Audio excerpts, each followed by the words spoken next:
Esta semana, bien, estamos ya en la semana 13. La semana pasada vimos los temas genéticos, básicamente. Esta semana nos toca tocar ya unos temas bastante curiosos, como por ejemplo lo que viene a ser el origen de la vida, la teoría evolutiva, la evolución humana y también los principios de taxonomía. Bien, ok. De por sí, no es raro que una persona, de por sí los seres humanos, se pregunten cómo es que empezó la vida, cómo es que surgió todo esto que hoy en día conocemos. Bien. Más de uno sabe acerca de los métodos reproductivos, cómo es que nosotros surgimos de nuestros padres, sus abuelos y así hacia atrás, pero da la curiosidad de poder entender cómo es que la vida apareció dentro en un planeta. Y esto también, por ejemplo, nos ayudaría a entender si es que en otros planetas existe la posibilidad de que pueda haber vida, de que no seamos los únicos en el universo. ¿Dónde empieza todo esto del origen de la vida? Nos situamos en el siglo 5 o 6 antes de Cristo con el señor Aristóteles, donde vamos a encontrar a la teoría de la generación espontánea o también conocida como la abiogénesis. Aristóteles, por así decirlo, un científico de su época, era un gran observador de la naturaleza, de todo lo que ocurría en ella, y siempre buscaba patrones, patrones que pudieran repetirse en la naturaleza, patrones que le indicasen cómo es que la vida, o básicamente cómo es que la naturaleza se comportaba. Una de estas observaciones, él veía, por ejemplo, con estas zonas pantanosas, estaban siempre habitadas por estos organismos conocidos como cocodrilos, y también observaba que debido a la toxicidad de la propia humedad bien presente en los pantanos, los árboles morían rápido y los troncos secos caían sobre el agua y tenían una semejanza con los cocodrilos. Entonces daba a entender como que de por ahí podían surgir estos organismos. También habían indicios, por ejemplo, de que cuando una persona dejaba granos de centeno, granos de maíz en una bolsa junto con papeles, en una esquina bien tapadito, a los pocos días aparecían ratones. O, por ejemplo, cuidado con el micro, chicos.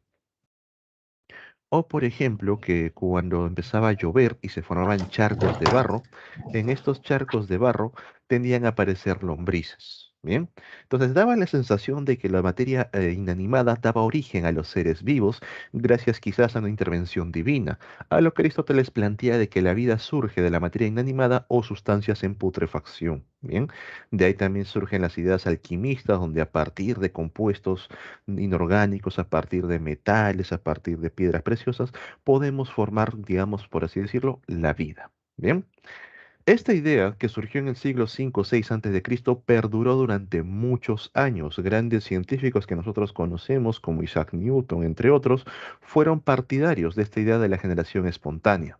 No fue hasta el siglo XVII después de Cristo donde encontramos al señor Francisco Redi o Francesco Redi. El señor Reddy notaba también en los patrones de que estos gusanos que aparecían en la carne putrefacta surgían siempre y cuando previamente esta carne había tenido contacto con las moscas, y observaba que después los gusanos formaban crisálidas y surgían nuevas moscas. Entonces había una relación entre las moscas anteriores y las nuevas que van surgiendo, en la que Francesco Reddy señalaba de que estas moscas eran las que iban dejando los huevos para que luego aparecieran los nuevos organismos. Quiso someter a prueba esta hipótesis, para lo cual desarrolló un experimento muy sencillo, donde colocó en un frasco abierto un pedazo de carne que estaba expuesto a las moscas y en otro frasco sellado colocó otro pedazo de carne donde las moscas no tenían contacto con ella. A los pocos días nota que el frasco abierto es donde van a aparecer estos gusanos, bien, mientras que en los frascos sellados no aparecen gusanos sobre la carne de la mosca, demostrando de esta manera de que no es que aparezcan gusanos de la carne putrefacta, sino que eran las moscas las que iban a dejar los huevos para que aparezcan los nuevos gusanos. Ahora, las ideas de Reedy fueron suficientes en sí para poder, digamos, ya refutar la teoría de la generación espontánea, pero ¿por qué no fue aceptado? Tiene que ver con la época en la que se desarrolló. En esa época, en el siglo XVII todavía, la iglesia tenía mucho poder, y decirle a la iglesia de que no existía un ente divino que era el encargado de dar la vida era demasiado, con lo cual indicaron bien que el experimento de Francisco Reedy no estaba bien diseñado, ya que al mantener el frasco sellado, al de separar la carne del resto del ambiente, no permitía que un soplo divino, bien una entelequia, una mano divina, pudiese ingresar y formar vida en este pedazo de carne. Un siglo después, en el siglo XVIII, nos encontramos con el señor Lázaro Spallanzani. No pasó mucho, ¿bien? Spallanzani era un señor que trabajaba básicamente con lo que son los caldos nutritivos. Era un especialista preparando caldos nutritivos y entendía cómo que estos caldos al pasar los días terminaban contaminándose. Aparecían hongos, aparecían malos olores, unos colores extraños. Y Spallanzani quiso poner a prueba también una manera de evitar esta aparición de vida dentro de sus caldos nutritivos. Entonces, simulando las ideas de Reddy, Spallanzani prepara un par de matraces con caldos nutritivos en su interior, los somete a altas temperaturas y uno de los matraces queda con la boca abierta, queda expuesto al ambiente, mientras que otro permanece completamente sellado. Se da cuenta que aquel que está abierto al ambiente rápidamente se contamina, aparecen organismos en su interior, mientras que el otro que permanece sellado no llega a contaminarse, no surge vida en el interior. Porque los experimentos de Palazzani tampoco fueron aceptados por el mismo concepto. Bien, al mantener el frasco cerrado, el frasco sellado no permite que el soplo divino pueda ingresar y formar nueva vida. Llegamos al siglo XIX y aquí nos encontramos con el señor Luis Pasteur. Bien, Pasteur, teniendo en cuenta los experimentos de Francesco Redi, de Lázaro Spallanzani, tomando en cuenta las contradicciones que le había dicho la iglesia acerca de los frascos sellados, idea un experimento a frasco abierto, para lo cual toma como base los caldos nutritivos de Spallanzani, diseña su propio caldo nutritivo y a la botella le hace una modificación en la entrada, el famoso cuello de cisne, una doble curvatura. Gracias a esta curvatura va a impedir que esporas, bien microorganismos presentes en el aire, puedan ingresar y contaminar el frasco. Entonces somete este caldo nutritivo a altas temperaturas para poder esterilizarlo y luego deja el frasco al ambiente, dándose cuenta de que no se contamina para nada por más días que pasen. ¿Bien? Cuando inclina levemente el frasco, permitiendo que los granos de esporas, permitiendo que los contaminantes lleguen a él, se da cuenta que el frasco rápidamente se contamina y la vida surge.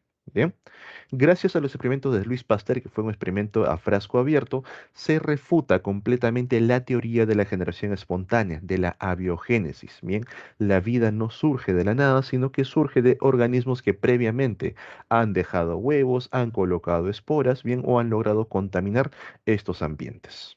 Bien, entonces chicos, mucho cuidado con esta parte, sobre todo en las preguntas de verdadero y falso. Tuvimos que esperar hasta el señor Luis Pasteur para recién refutar completamente las teorías de la abiogénesis. Pero ahora viene un problema. Cuando una teoría es refutada, bien, cuando es sacada de su trono, queda espacio para que nuevas teorías puedan ostentar ese trono. Y de alguna forma hay que explicar cómo es que surge la vida en sí. Entonces surgen dos nuevas teorías frente a ello. Por un lado, tenemos al señor Svante Arrhenius. Arrhenius propone bien la teoría cosmogónica de la panspermia, en la cual menciona de que la vida en la Tierra surgió en el espacio, que esta vida llegó bien dentro de lo que vienen a ser estos cuerpos celestes conocidos como meteoritos, aerolitos, que impactaron en la Tierra y encontraron condiciones adecuadas para poder desarrollarse. Esta teoría en su momento fue muy sacada de pelos, fue muy alocada, actualmente no nos parecería extraño, ¿bien?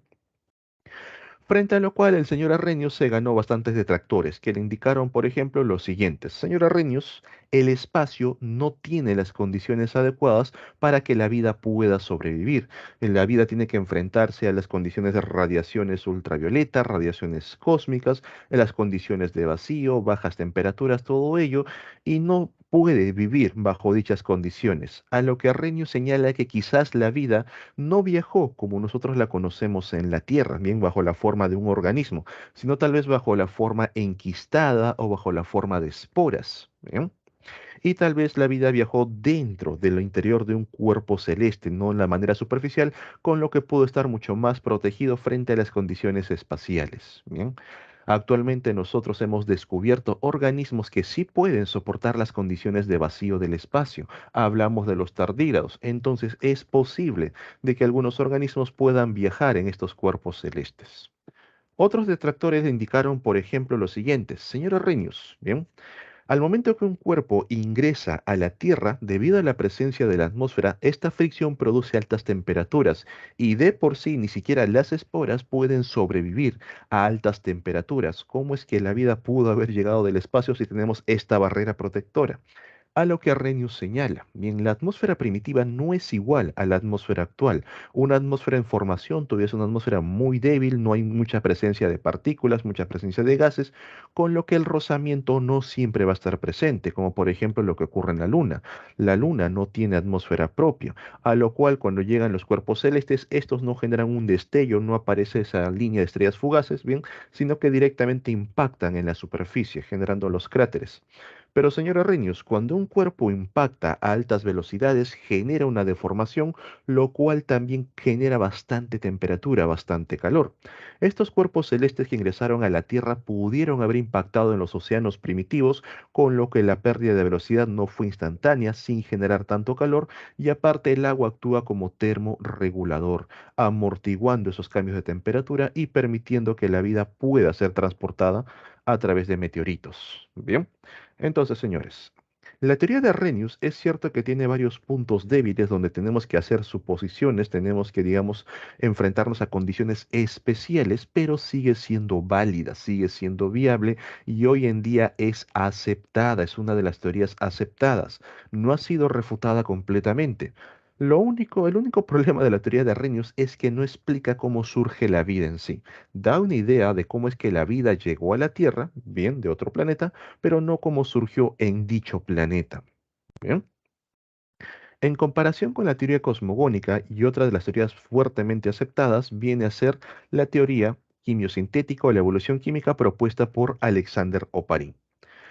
Oparin es un bioquímico ruso. Él, producto de su propia ciencia, sus conocimientos, entiende cómo funcionan las moléculas. Bien, es como si fuesen unas piezas de Lego, en las cuales estas piezas de Lego pueden separarse, pueden reordenarse y formar nuevas moléculas.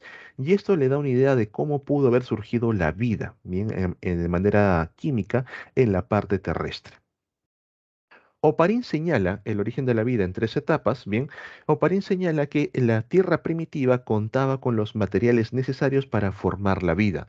Teníamos una atmósfera compuesta por gases de metano, vapor de agua, hidrógeno molecular, compuestos nitrogenados, y también contábamos con la energía para poder separar estas moléculas y que vuelvan a reordenarse, energía proveniente de las cargas eléctricas, energía proveniente de la radiación ultravioleta, esta energía ionizante, energía bien que proviene de la parte térmica, energía geotérmica en los volcanes, el propio calor que emanaba la Tierra. Todo esto bien en un mar primitivo, en una atmósfera primitiva. Entonces, en la primera etapa de Arrhenius vamos a encontrar a estas moléculas inorgánicas, las cuales se separan y se reordenan a cada rato durante millones de años. Se vuelven a separar, se vuelven a reordenar y así y poco a poco empiezan a surgir moléculas orgánicas. Es como, por ejemplo, chicos, que yo le doy 10 dados a ustedes, bien, les doy 6 dados a ustedes, bien, de 6 caras, y les digo que tiren los dados hasta que salgan de manera consecutiva, del 1 al 6. En algún momento, durante miles y miles de intentos, van a aparecer estas combinaciones.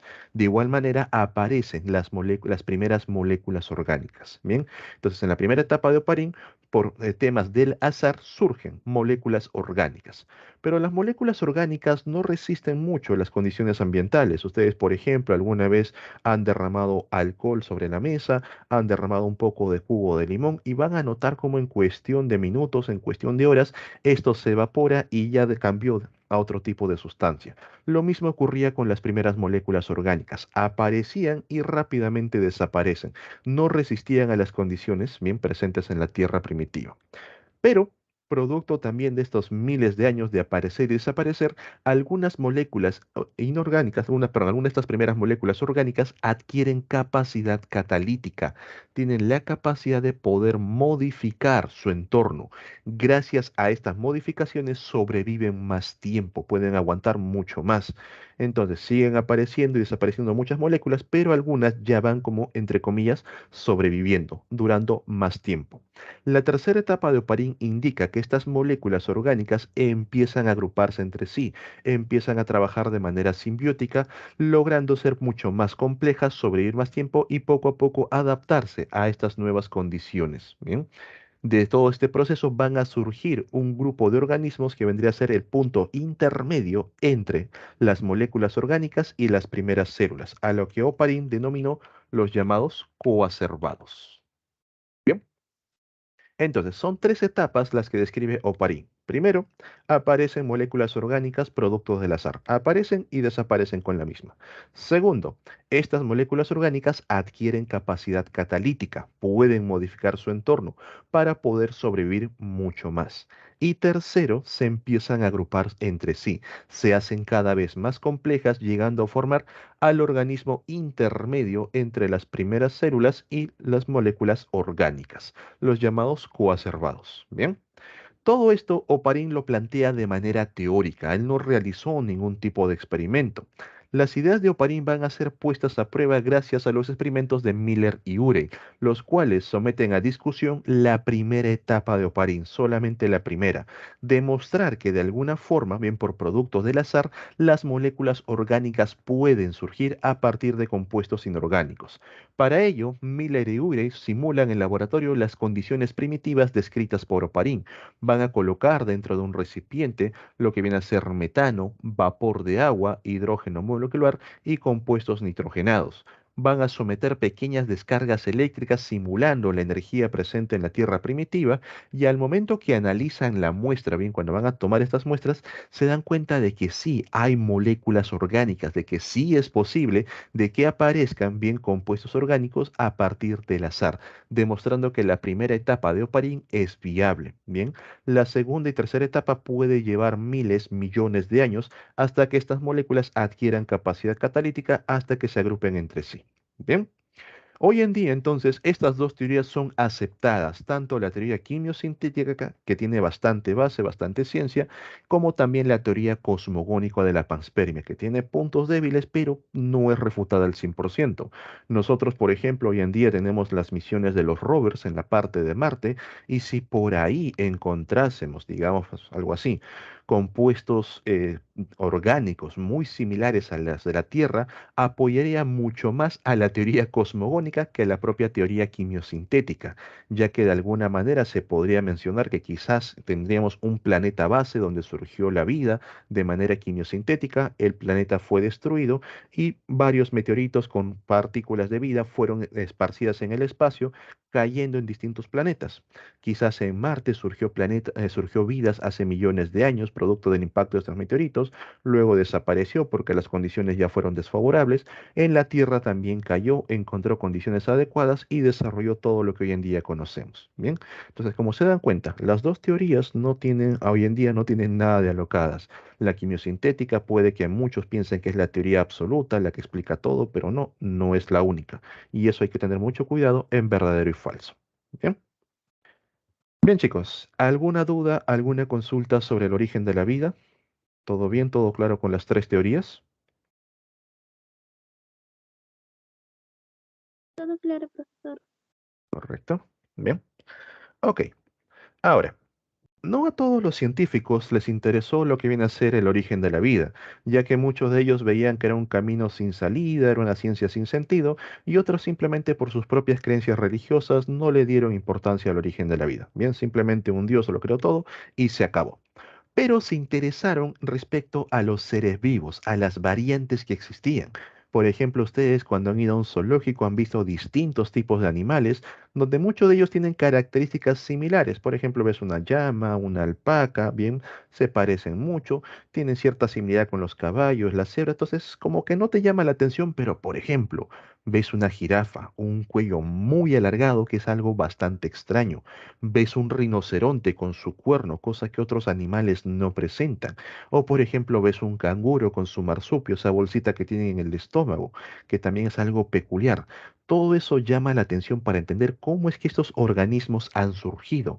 Y así empiezan las llamadas teorías acerca de la evolución, las teorías evolutivas, ¿bien? Para tratar de entender cómo es que han surgido las distintas especies que hoy en día conocemos y a qué se debe estas modificaciones que presentan en su cuerpo. Entonces, como primer ponente tenemos al señor Lamarck.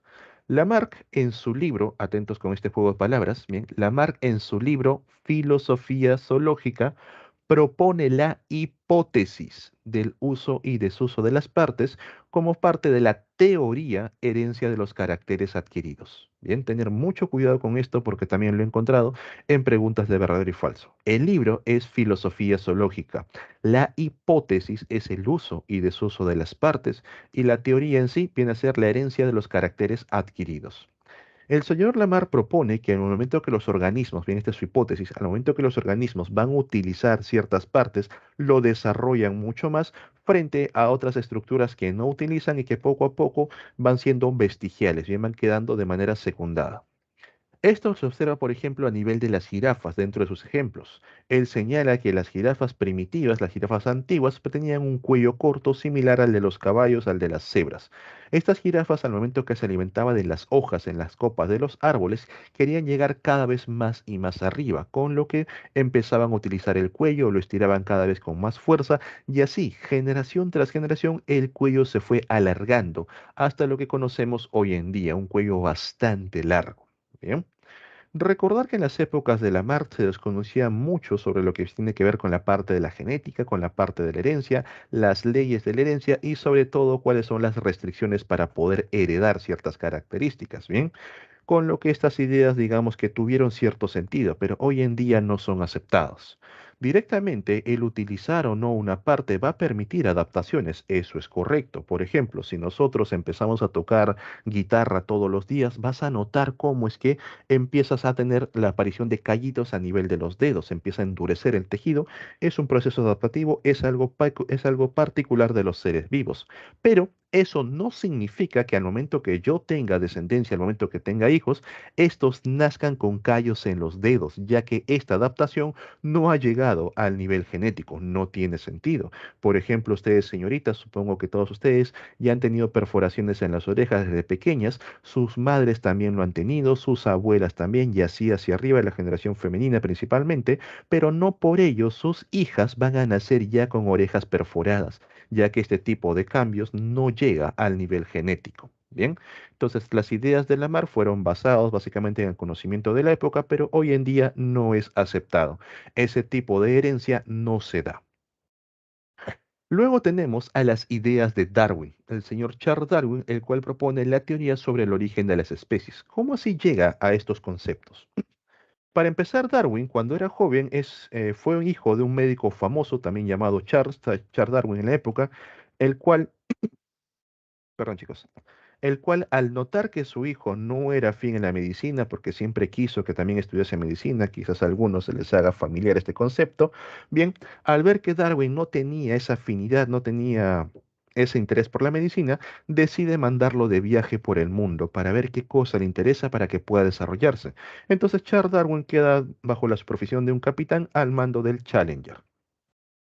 Darwin va a pasar por básicamente por todo el globo, va a ir de una zona en otra y él empieza a observar ciertos patrones en la naturaleza, donde se da cuenta que los caracteres que los organismos desarrollan responden a las condiciones del ambiente. Por ejemplo, estuvo por la zona de Oceanía, donde están las islas de Java, Sumatra, donde hay unos árboles que básicamente son palmeras. Estos árboles no tienen ramas, únicamente tienen un tronco elevado y observa que los primates que viven en esas zonas, bien, presentan brazos alargados, bien con un pulgar oponible que les permitía agarrarse. No tenían cola porque no podían enrollarse con la cola, sino que se facilitaba el poder trepar los árboles únicamente con los brazos, únicamente también con las patas que presentaban el pulgar ligeramente hacia el costado. Bien, sigue bajando por la zona de Oceanía, pasa por Australia, observa los koalas, observa los canguros, la presencia del marsupio, las patas alargadas y entiende que en una zona desértica poder movilizarse rápidamente es una gran ventaja y también a los koalas con esas garras para poder trepar tranquilamente. Llega a la zona de Madagascar, también estuvo ahí, donde observa los lemúridos, observa los lémures y se da cuenta que también pertenecen al grupo de los primates, bien, al grupo de los monitos, pero Las patas no tienen el pulgar oponible, sino que son dedos rectos. Son patas cortas, las de adelante sobre todo no son tan alargadas, tienen una cola bastante gruesa y las patas traseras son muy largas, ya que estos organismos se desplazan básicamente saltando. Le recuerda un poco a los canguros, pero se da cuenta que gracias a estas características también pueden trepar los árboles de la zona de Madagascar, los cuales se caracterizan por tener un tronco muy grueso y recién ramificaciones en la parte de arriba. Se da cuenta que cuando están arriba utilizan la cola para poder prenderse de los árboles y cuando están abajo las patas traseras para desplazarse lo más rápido que pueda. Bien. Darwin también pasó por Sudamérica, estuvo por Chile, llegó a Perú, al puerto del Callao, pasó por el puerto de Paita, llegó a Ecuador y ahí es donde tenemos la anécdota más famosa, cuando visitó la isla Galápagos y encontró a los pinzones rebautizados como pinzones de Darwin. Bien. Él observaba que los pinzones tenían modificaciones, o mejor dicho, tenían picos de manera distinta, y gracias a estos picos distintos podían consumir distintos tipos de alimentos que estaban presentes en la isla, a lo cual entiende que las adaptaciones van a responder a las condiciones a las que se enfrenta el organismo y empieza a plantear su teoría. Bien, él señala que estos pinzones provienen de un ancestro en común, el cual tenía, por así decirlo, un pico básico. Bien, este pinzón en su momento podía alimentarse quizás únicamente de frutillas, bien, pongámoslo así, únicamente se alimentaba de frutillas y pues fue bastante exitoso mientras estuvo en su época, bien. Entonces tenían frutillas para comer, los pinzones empezaban a reproducirse, cada vez eran más, había menos espacio porque es una isla y el alimento también empezó a ser un limitante, no había suficiente alimento para todos. Entonces inicia una competencia entre ellos, inicia una lucha por la existencia y va a sobrevivir no el más fuerte, sino que sobrevive el más apto. Algunos pinzones, aparte de comer frutillas, van a empezar a consumir otro tipo de alimentos. Algunos empiezan a consumir insectos, otros empiezan a escarbar en la tierra, en las playas, para encontrar pequeños moluscos, otros van a consumir frutos que quizás tienen espinas, desarrollan un piquito más largo para evitar las espinas, otros van a empezar a consumir néctar y así. Frente a estas modificaciones que van surgiendo en los pinzones, les permite sobrevivir y la naturaleza, cada vez que sobrevives bien a un proceso conocido como selección natural, la naturaleza te recompensa con la capacidad de poder reproducirte y gracias a esa reproducción pasar estas adaptaciones, estas modificaciones a la siguiente generación. Bien, Charles Darwin pone de manifiesto la llamada selección natural, donde la naturaleza va a determinar qué caracteres van a poder pasar a la siguiente generación. Aquellos que muestren ventajas para el organismo, pues el organismo sobrevive y se reproduce. Aquellos que no muestren ventaja o en el peor de los casos sean desventajosos, la naturaleza simplemente los elimina y estos caracteres ya no van a pasar a las siguientes generaciones. Bien, entonces, en la naturaleza realmente existe esto, existe la llamada selección natural. Entendamos como naturaleza a las condiciones a las que nos enfrentamos día a día, condiciones ambientales, enfermedades, etcétera, donde todos somos puestos a prueba y el más apto es el que logra sobrevivir y pasar estas vallas, pasar estas ventanas que también le dicen. Por ejemplo, nosotros hace poco hemos vivido un evento de selección natural, el caso de la pandemia, donde ustedes han notado que la naturaleza presentó una nueva variante del virus, el cual desarrolló una nueva enfermedad y eso sometió a prueba las variantes presentes en los seres humanos. Todos nosotros somos básicamente, tenemos la misma genética, pero nos diferencian pequeñas modificaciones, pequeñas adaptaciones, donde las células, algunas van a producir cierto tipo de proteínas, otras personas producen otro tipo de proteínas, y gracias a eso respondemos de manera distinta a lo que fue el coronavirus. Ustedes notaron que rápidamente algunas personas apenas se infectaron, perecieron, fallecieron, mientras que otras, al momento de infectarse, bien pasaron, digamos, de manera normal, tuvieron a lo mucho una fiebre, un poco de molestia, pero su cuerpo rápidamente se adaptó. La naturaleza realizó una selección natural, permitiendo que aquellos que presenten condiciones o presenten adaptaciones favorables sobrevivieran y aquellos que sobreviven, la naturaleza los recompensa con el poder reproducirse y pasar estas características a la siguiente generación. Las personas que lograron sobrevivir a las infecciones por coronavirus, que hoy en día ya tienen hijos que ya se reprodujeron, se ha encontrado, bien, estudios científicos han demostrado que estos nuevos niños, los llamados pandemials, ya tienen de manera natural resistencia frente a la infección evolución con coronavirus, que ya no están requiriendo tantas dosis de vacunas, sino que pueden resistir a este virus. Bien, entonces se dan cuenta que la selección natural realmente existe, está presente en todos nosotros. Bien. Aquí, por ejemplo, tenemos a un grupo de ratones donde algunos han desarrollado características de colores claros y otros características de colores oscuros y se enfrentan a lo que viene a ser un depredador. Otra vez la naturaleza poniendo a prueba las adaptaciones. Este depredador puede devorar rápidamente a los ratones visibles, los cuales son muy claros, mientras que los ratones oscuros bien pueden pasar desapercibidos frente al depredador. Frente a ello, los ratones oscuros sobreviven, se reproducen y ahora son más abundantes y los ratones claros, si continúan con estas características, van a desaparecer, ya que dicha característica no resulta ventajoso frente a esta nueva condición. Bien. Entonces, las ideas de Darwin son muy buenas, pero aún así tuvieron errores. ¿Por qué? Charles Darwin vivió en la misma época que Gregor Mendel. Ambos estaban estudiando los mecanismos complejos del desarrollo de los caracteres, cómo es que van a pasar generación tras generación, solamente que todavía no estaban sentadas las bases de la genética. Bien. Eso también, chicos, eso es un buen punto, el tema de los medicamentos, básicamente la tecnología. Aquí hablamos de evolución al estilo completamente puro, sin intervención de la tecnología. Ya de por sí, cuando el ser humano desarrolló los temas tecnológicos, alteró de cierta manera los procesos evolutivos. Hoy en día, por ejemplo, si, bueno, todos somos de manera virtual, pero supongo que recordarán sus clases presenciales o cuando compartían en la escuela con sus compañeros. Una pregunta básica, chicos. En el salón. La gente que usaba lentes, las que tenían problemas de la vista, ¿eran más o eran menos que aquellos que no usaban lentes? ¿Se acuerdan?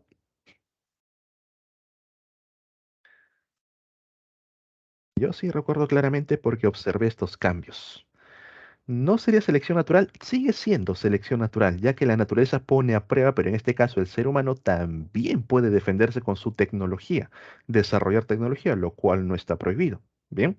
Pero de cierta forma no está permitiendo una evolución correcta. Y va con el tema de los lentes. Bien, gracias al desarrollo de estos lentes, estas personas que antiguamente hubiesen perecido en el ambiente por no ver claramente, rápidamente estos genes desaparecen, pero la tecnología está permitiendo que sobrevivan. Y pues con ello, estos genes deficientes, bien, puedan pasar de generación en generación. Lo mismo ocurre, por ejemplo, con personas que pudiesen haber muerto ya de jóvenes con diabetes, con hemofilia, bien, la tecnología ha permitido que sobrevivan, bien puedan pasar la selección natural y pasen estos genes no tan eficientes generación tras generación. Profe, pero no hay que permitir eso. Ahí roza la parte humana, la parte ética. Entonces hay que tener mucho cuidado con ello. De alguna forma se está buscando evitar que estos genes sigan propagándose. Tenemos nuevas técnicas y lo que le mencioné en la clase pasada, por ejemplo, con el síndrome de Down. Ya muchas técnicas permiten detectarlo en las primeras semanas de embarazo y evitar de alguna forma que se desarrollen estos organismos con mutaciones genéticas. Bien, pero es correcto lo que dices. La tecnología de cierta manera ha alterado la selección natural, pero se sigue dando. La naturaleza sigue poniendo a prueba, bien, nuestras capacidades y sobre todo también la tecnología. Bien. Ok, entonces como le decía, Darwin se desarrolló en la misma época de Mendel. Todavía la genética no tenía bases fuertes, con lo cual las ideas de Darwin son correctas, pero tienen puntos débiles. ¿Cuál es esa? Lo mismo, asumió el mismo proceso que Lamarck, el uso y desuso. Bien, como los pinzones empezaron a consumir insectos, empezaron a consumir otras cosas, por ahí empezaron a ganar modificaciones, lo cual no es correcto. De esa manera no surgen las modificaciones. Bien, lo rescatable del señor Darwin viene a ser la selección natural, lo cual sí se da, se ha demostrado, y la lucha por la existencia, la supervivencia del más apto, que también está presente en el día a día. Bien. En contraste con las ideas de Darwin sobre el origen de las especies, vamos a encontrar al señor Hugo de Vries, el cual propone las teorías de las mutaciones. El señor de Vries indica que dentro de una población pueden aparecer organismos con mutaciones, organismos mutantes, también llamados variaciones hereditarias discontinuas. Bien, ¿por qué discontinuas? Porque quizás tú no lo tienes, pero tu descendencia por ahí surge una variante hereditaria. Bien. De la nada apareció un mutante. Y gracias a estas mutaciones empiezan a aparecer nuevas especies dentro de una población. Por ejemplo, pongámoslo así, chicos. Todos nosotros tenemos un color de piel bastante, digamos, entre claro y oscuro. Estamos acostumbrados a eso. Bien, puede ser muy claro, puede ser muy oscuro. Pero supongamos que dentro de esta población, producto de una mutación, aparece una persona con un color de piel azulada, bien tipo un Navi, color de piel azul. Esta persona se desarrolla con normalidad, es un mutante, bien, y al momento que se reproduce con otra persona, por así decirlo, con piel de color normal, sus hijos, algunos de ellos adquieren el color azul. Empieza a surgir un pequeño grupo de piel de color azul. Al momento que se reproducen, siguen avanzando, cada vez son más, y vas a notar que dentro de esta población, esta variante mutante está generando una nueva especie, una especie de color azul frente al resto de organismos. Estas son las ideas que propone Hugo de Bryce. Bien, cuando aparece una variación, cuando aparece una mutación, esto a la larga va a dar origen a nuevas especies, lo cual es cierto. Bien, cuando tenemos nosotros mutaciones, por ahí aparecen unos genes raros, poco a poco se están formando nuevas especies. Eso no está rechazado por la genética. Y por estar presente a manera de mutación, ya está directamente en los genes. Puede ser heredado generación tras generación. ¿Cuál fue el problema de De Vries? ¿Por qué su teoría no es aceptada hoy en día? Bien, porque De Vries no considera a la selección natural como la principal causa de la evolución. La selección natural va a poner a prueba también a estos mutantes. Bien, vamos con otro ejemplo. Supongamos que en la naturaleza existen dos tipos de personas. Personas completamente lampiñas que no tienen pelo alguno y personas que son muy velludas, una gran cantidad de pelaje. Bien, en las condiciones actuales ambos individuos pueden vivir con completa normalidad, pero supongamos que la naturaleza cambia las condiciones, el planeta se empieza a enfriar. Las personas lampiñas van a tener muchos problemas para poder generar calor propio, van a sucumbir frente a lo que viene a ser la hipotermia, bajas temperaturas, y empiezan a morir, con lo que no logran reproducirse completamente. Mientras que las personas velludas, con bastante pelo, rápidamente pueden adaptarse a estas condiciones de friaje, generan bastante calor, con lo que pueden, digamos, tener una vida normal, reproducirse y pasar esta característica generación tras generación. ¿Te das cuenta? La selección natural ha puesto a prueba a las mutaciones para ver cuál de ellas es viable, cuál de ellas es mejor y logra pasar la valla. Pero ¿qué tal si la naturaleza cambiaba en otro sentido? Que en lugar de que la Tierra se caliente, perdón, en lugar que la Tierra se enfríe, se empiece a calentar. Las personas lampiñas, al no tener muchos vellos, tener más espacio para glándulas sudoríparas, rápidamente pueden adaptarse, bien, evitando las altas temperaturas. En cambio, las personas con abundante vello, sin muchas glándulas sudoríparas, empiezan a sucumbir frente al estrés térmico, bien, mueren por shock térmico y todo ello, y no logran reproducirse adecuadamente. La nueva generación que surge va a ser principalmente de personas lampiñas, ya que estos genes han demostrado tener mayor ventaja, ser más aptos a las nuevas condiciones. Bien, entonces te das cuenta, las variantes de por sí no son mejores unas que otras, sino que la selección natural, la propia naturaleza va a poner a prueba estas variaciones para ver cuál de ellas es más adecuada, cuál de ellas puede sobrevivir a dichas condiciones y pasar a la siguiente generación. Bien, entonces, por último, tenemos a la teoría moderna de la evolución, también conocida como el neodarwinismo, propuesto por el señor Theodosius Dobzhansky. Bien, Dobzhansky toma de base las ideas de Darwin, toma la selección natural, la supervivencia del más apto y le suma las teorías de la mutación y los conceptos modernos sobre genética, lo que sabemos. Bien, toma la genética, la paleontología también como una rama que nos brinde evidencias, la sistemática, profe, ¿qué es eso?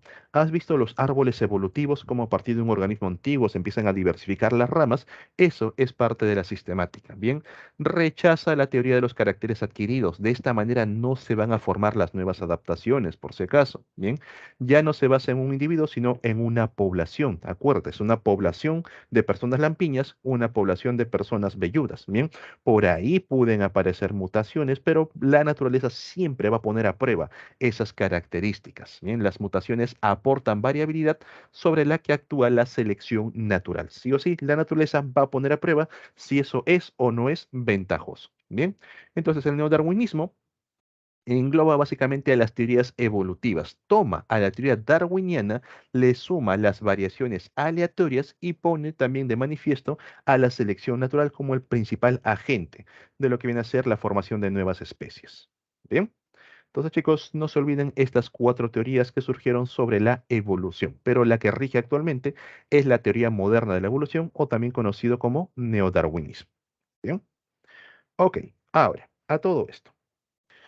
Hay personas que todavía no creen en el proceso evolutivo, bien quizás por ideas religiosas o porque quizás no conocen realmente la base, cómo funciona el proceso evolutivo, simplemente señalan de que los organismos aparecieron tal y como lo conocemos hoy en día y punto.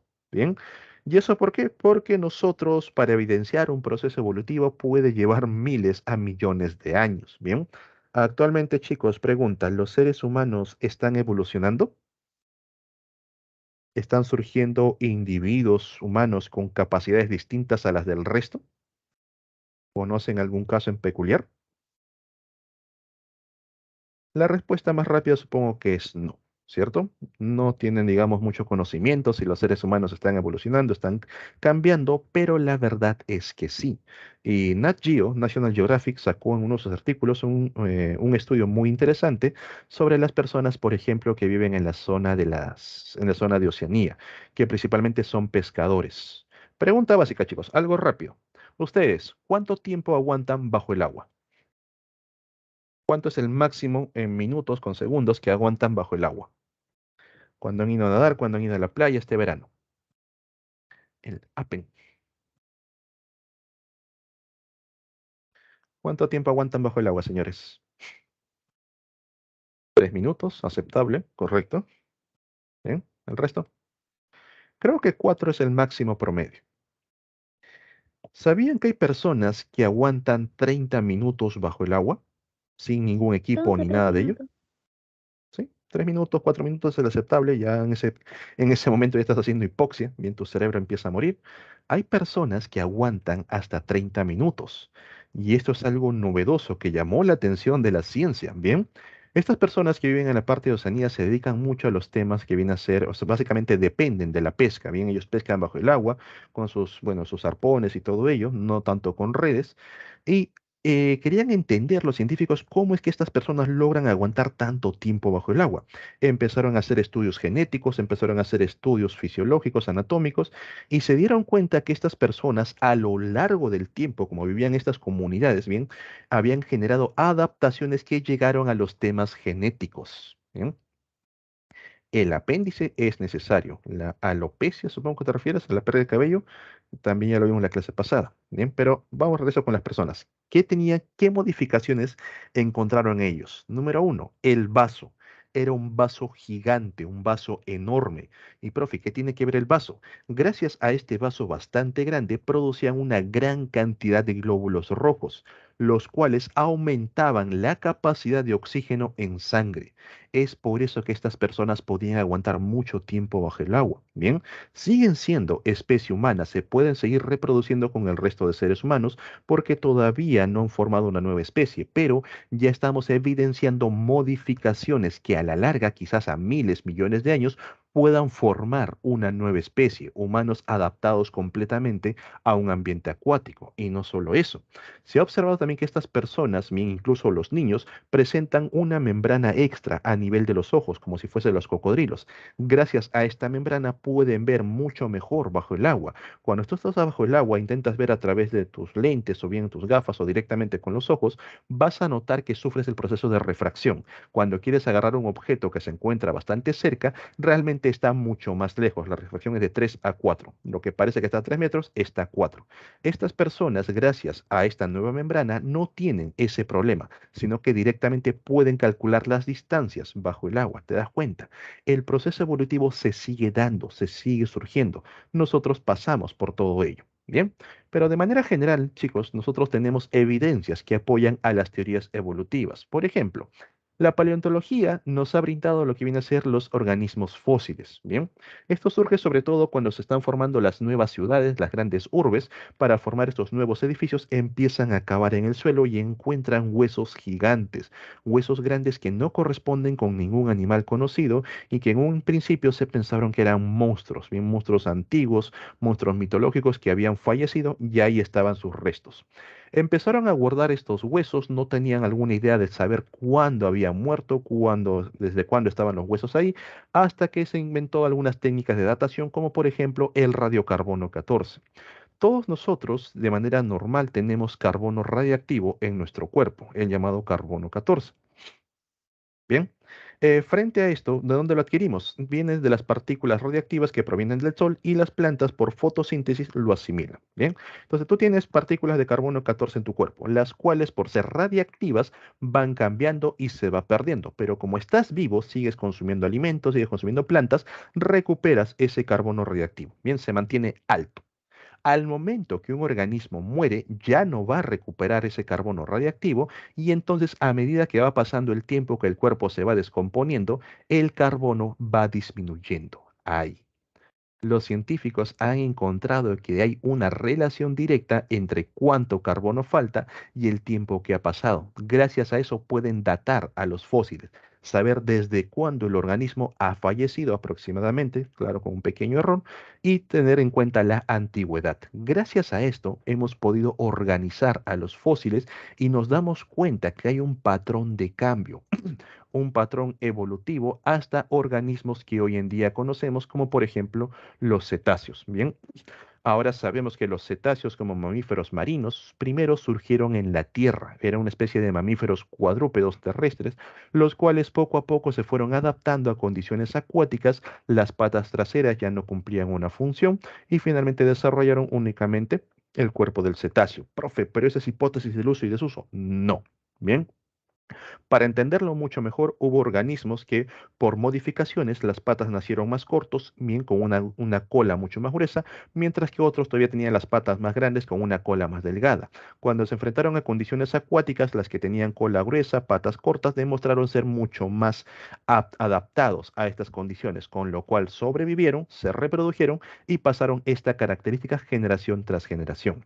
De esa manera surgen bien las nuevas características. Por eso que algunos indican que el apéndice es una especie de órgano vestigial, lo cual no es cierto. Bien, el apéndice cumple una función. Por más que te extirpen el apéndice, por más que te lo quiten, los nuevos individuos nacen con apéndice. Bien. Quizás a la larga, si nosotros cambiamos la dieta, cambiamos nuestras condiciones, el apéndice adquiera otras funciones y aquellos organismos que puedan tener estas funciones, puedan reproducirse mucho mejor, van a pasar esta característica a otra generación. A aquellos que no puedan tener estas modificaciones, simplemente si las condiciones no son adecuadas, perecen y van a quedar con otro apéndice distinto. Bien, chicos, entonces tengan mucho cuidado con el tema del uso y desuso. Ya de por sí está descartado esa idea. Bien. Cuando ustedes encuentren organismos con caracteres extraños, piensen, ha existido un organismo base el cual generó estas variantes. Esta variante fue exitosa y pues se adaptó a las nuevas condiciones, pasando dichas características. Luego también tenemos a la embriología comparada. Quizás algunos han visto estas gráficas donde tenemos embriones en distintas etapas, bien una etapa uno, una etapa 2, una etapa 3, pero profe, no entiendo qué me quiere indicar la embriología comparada. La embriología comparada va a buscar diferencias a niveles embrionarios en las distintas etapas. Por ejemplo, si observo únicamente la fila de la primera etapa, puedo notar que estos dos organismos, bien, son mucho más similares respecto a los cuatro últimos. Bien, digamos que por aquí he formado dos grupos. Si voy a la segunda etapa, los dos primeros todavía se mantienen bastante similares, bien, pero por aquí estos cuatro ya se están diferenciando. Veo que estos dos son más semejantes y estos dos también son semejantes entre sí. Bien. En la tercera etapa observo que del primer grupo surgen los peces, del segundo surgen los anfibios, aquí tenemos a los reptiles, a las aves y el último vienen a ser los mamíferos. Y fíjate, si estos mamíferos por aquí la oveja no tuviese la colita, el hocico no fuese tan marcado, no los diferenciarías, todavía parecerían organismos muy similares. Entonces, ¿qué te indica la embriología comparada? Mientras más temprano se separe, se diferencie un organismo de otro, más lejos se encuentra evolutivamente. Los peces y los anfibios fueron básicamente los peces los primeros en aparecer, luego recién surgieron los anfibios y después de millones de años aparecieron los reptiles y luego las aves y los mamíferos. Bien, los mamíferos fueron los últimos en aparecer. Por eso que a etapas iniciales se separan estos grupos, peces y anfibios a un lado, reptiles, aves y mamíferos a otro. Pero te das cuenta luego que ya los reptiles y las aves se separan de los mamíferos, son muy distintos, ¿bien? Porque de cierta manera mantuvieron un antecesor en común, pero ya se separaron en algún punto evolutivo. Para colocarlo claro, por aquí. Entonces surgen los peces, bien por este lado. Por aquí están los anfibios. Tuvieron que pasar millones de años, por aquí recién aparecen los reptiles y una rama de los reptiles da origen a las aves, mientras que el último grupo que aparece vienen a ser los mamíferos. Y esto se nota en la embriología comparada. En una primera etapa se separa este primer grupo de los cuatro, ven que están por aquí. En una segunda etapa se separan ahora los reptiles y las aves de los mamíferos, ¿bien? Y en una tercera etapa te das cuenta que los mamíferos todavía son muy similares porque su grado de separación es muy corto a comparación con el resto. Eso te explica la embriología comparada. Al momento de comparar embriones, qué tan rápido se diferencian unos de otros te va a indicar qué tan lejanos están evolutivamente. ¿Bien? Después tenemos a la llamada anatomía comparada, el cual compara estructuras y aquí vas a encontrar algo que quizás para muchos signifique problemas. Órganos análogos y órganos homólogos. ¿Cómo debo entender a estos?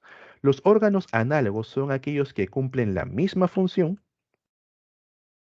¿bien? Pero tienen distinta estructura, están formados de una forma distinta. En cambio, los órganos homólogos, bien, pueden cumplir o no la misma función, bien, en este caso diferente función. Chicos, repito, puede también ser la misma y tienen similar estructura, ¿ok? Misma o diferente función. Voy a colocarlo así para que no tengan problemas. Bien, como por ejemplo la pata del perro con la pata del ser humano cumplen la misma función y tienen una estructura similar. ¿Cuál es la historia que te cuentan los órganos? Los órganos análogos, bien, por ejemplo, aquí tenemos al topo y al grillo topo, observamos que el topo presenta una patita carnosa con huesos y garras para poder escarbar en el suelo, poder enterrarse bajo tierra. El grillo topo tiene una pata quitinosa, exoesqueleto, básicamente también para poder enterrarse en el suelo. Por ejemplo, por aquí tenemos el ala de un ave que le permite volar, el ala membranosa de un insecto que también le permite volar. La historia que te cuentan los órganos análogos es que estos organismos se enfrentaron a condiciones similares, que ambos organismos tuvieron que enterrarse bajo el suelo para poder sobrevivir ahí. En este caso te cuenta que ambos organismos tuvieron la capacidad de poder volar, que la atmósfera, bien con la composición de gases, permitía el vuelo y por eso desarrollaron estas adaptaciones para el vuelo. Los órganos análogos te muestran cómo es que los organismos, bien de distintas ramas, se enfrentaron a condiciones similares. ¿Qué historia te cuentan los órganos homólogos? Bien, al momento que observamos la aleta de un delfín que le permite nadar con el ala de un murciélago que le permite volar, vamos a notar una estructura similar, la misma disposición de huesos. Encontramos al húmero, encontramos al radiocubito, carpios, metacarpios, las falanges de los dedos y nos damos cuenta de que estos organismos provienen de un antecesor en común, donde por un lado se ramificó para poder adaptarse a las condiciones acuáticas, dando origen a las aletas, y por otro lado se adaptó para condiciones aéreas, para poder volar, generando estos dedos largos, generando estas membranas. Por ejemplo, aquí también, una ballena barbada contra un colibrí. Notamos mucha similitud en cuanto al ala a la aleta, las extremidades traseras las ballenas ya casi no las tienen, en los colibríes todavía lo mantienen, y la presencia de un cráneo, por ejemplo, entonces también nos damos cuenta que estos organismos han tenido un ancestro en común. Frente a esto, este ancestro, a medida que iba evolucionando, fue adaptándose a distintas condiciones, unos a condiciones acuáticas, otros a condiciones terrestres, condiciones aéreas. Bien, entonces son las historias que nos cuentan los órganos análogos y órganos homólogos. Recuerda, órganos análogos, los dos organismos se sometieron a la misma condición. Órganos homólogos se adaptaron a condiciones distintas. Bien, para que no te confundas. Después tenemos ya ciencias más modernas, como por ejemplo la bioquímica, la citogenética, los cuales también nos aportan evidencia para los procesos evolutivos. Aquí tenemos a la bioquímica comparada, el cual compara compuestos químicos, básicamente proteínas, y aquí ten mucho cuidado. Te pueden colocar proteínas como el citocromo, bien, el citocromo se oxidasa, proteínas como por ejemplo lo que viene a ser los fotosistemas, que también son proteínas, bien O también te lo pueden colocar bajo la forma de enzimas, bajo la forma de toxinas, por ahí digamos te colocan. Estamos comparando el veneno de dos organismos. Es una toxina, es una proteína. También es parte de la bioquímica comparada. Te lo pueden colocar como hormonas, que también son proteínas. Bien, recuerda la clase de proteínas, todo lo que puede ser ello. Estamos comparando anticuerpos de dos organismos. Están comparando proteínas. Bien. ¿Y qué tiene que ver las proteínas? Tiene que ver con la función, tiene que ver con cómo se forman. Recuerda que las proteínas vienen a partir de los genes. Quiere decir que si hay modificaciones en las proteínas, estos son un reflejo de las modificaciones que existen a nivel de los genes. Por ejemplo, aquí.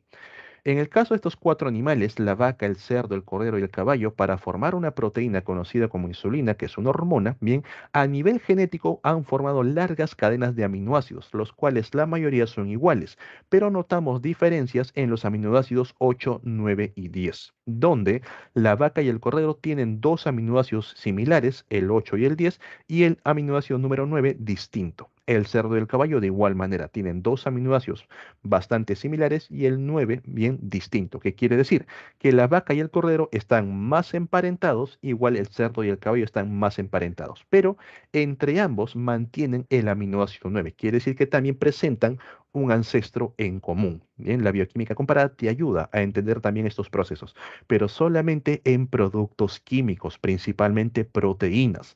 Si tú vas a comparar directamente genes, vas a comparar directamente ADN, estás dentro de la llamada citogenética comparada. Bien, ustedes quizás han escuchado estas frases como por ejemplo, nosotros compartimos el 97% de los cromosomas con los primates o compartimos el 70% de los genes con las plantas de maíz, que está haciendo alusión a la citogenética comparada. Aquí, por ejemplo, vemos la comparación del cariotipo humano con el cariotipo de un chimpancé. Los humanos tenemos 46 cromosomas, los chimpancés presentan 48. El hecho de que tengas más o menos cromosomas no indica grados evolutivos o que seas más evolucionado, por si acaso. Bien.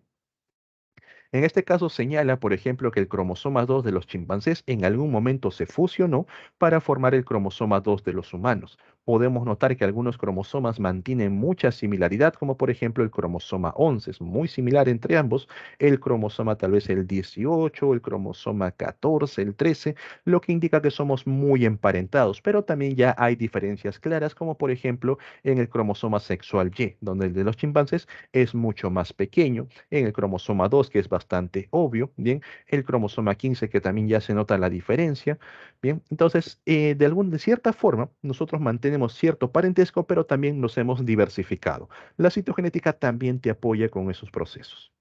Por último, tenemos a las pruebas biogeográficas, las evidencias biogeográficas, en las cuales, mediante las condiciones geográficas, vas a notar cómo los organismos se han ido adaptando. Y tal es el caso, por ejemplo, de los llamados camélidos. Bien, aquí tenemos a los dromedarios, tenemos por aquí a los guanacos, vicuña, alpaca, llama.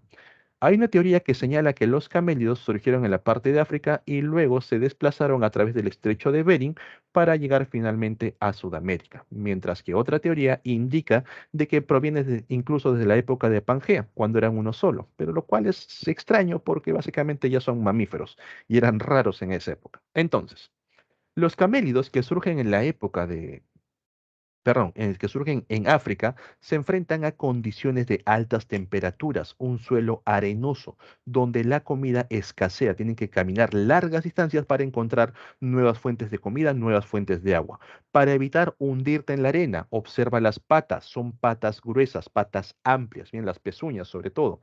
Gracias a eso pueden posarse sobre la arena, caminar sin ningún problema y también una pezuña gruesa para evitar las altas temperaturas.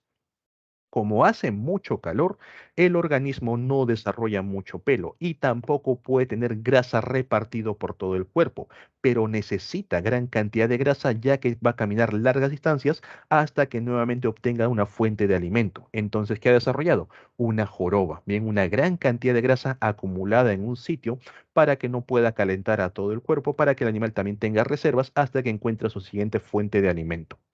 Cuando van migrando hacia la parte de la zona asiática, aquí encontramos a los Alpes. Vamos a notar bien a nivel de los Alpes, a nivel de zonas frías, tampoco hay mucho alimento, mantiene las jorobas, bien, como reservas de grasa, pero también ha desarrollado una gran cantidad de pelaje para hacerle frente al frío. Las patas se han vuelto un poco más delgadas porque ya están entre peñuscos, entre piedras. Patas gruesas no te ayudan a sostenerte, pero patas delgadas sí.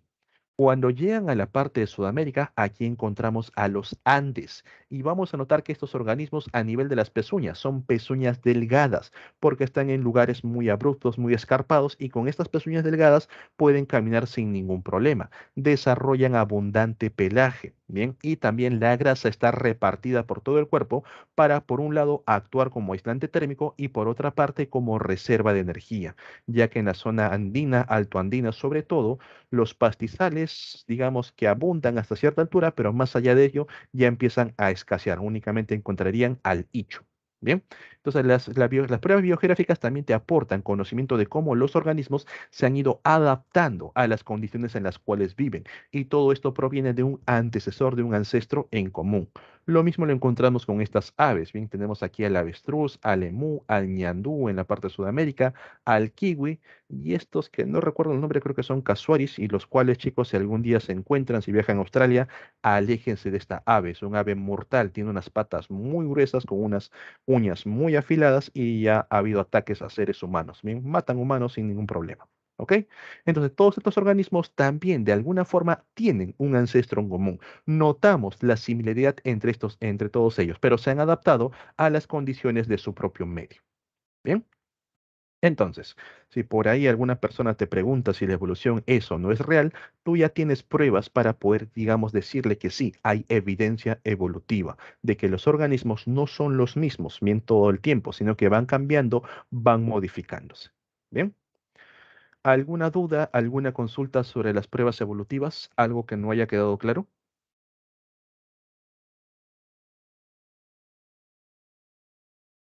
Todo claro, ¿Todo bien? profesor. Ok.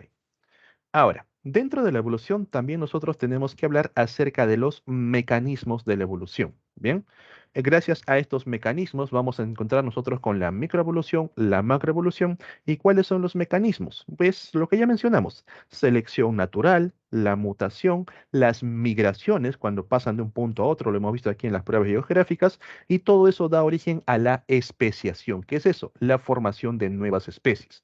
Por ejemplo, la microevolución es lo que nosotros estamos notando, es algo fácil de observar, donde a partir de un individuo empiezan a aparecer pequeñas variantes, no son nuevas especies, sino que tienen adaptaciones distintas, lo que les expliqué con estas personas que pueden aguantar más tiempo en el agua, no son una especie distinta, pero ya muestran adaptaciones muy peculiares. Entonces, se trata de pequeñas modificaciones en las poblaciones que a la larga pueden llegar a originar nuevas especies, eso todavía no se sabe, va a depender de la naturaleza y la selección natural, ¿bien? Parecidas entre ellas, pero distintas de alguna manera. La macroevolución es observar el proceso evolutivo, pero ya de una vista más lejana, durante miles, millones de años. Bien, ahí vamos a ver las relaciones que existen entre estos seres vivos y cómo es que han aparecido y desaparecido grandes grupos. Bien, los fósiles vienen a ser los registros de todo esto. Por ejemplo, nosotros, emparentados con las plantas, nos separamos hace 3.000 millones de años. Bien, con los invertebrados por aquí hace 500 millones de años. Ahí surgieron los primeros vertebrados, que serían los peces, y dejamos atrás a los invertebrados. Del grupo de los peces, hace 200 millones de años surgieron los anfibios, bien, los peces que estaban muy exitosos en su medio, poco a poco eran demasiados.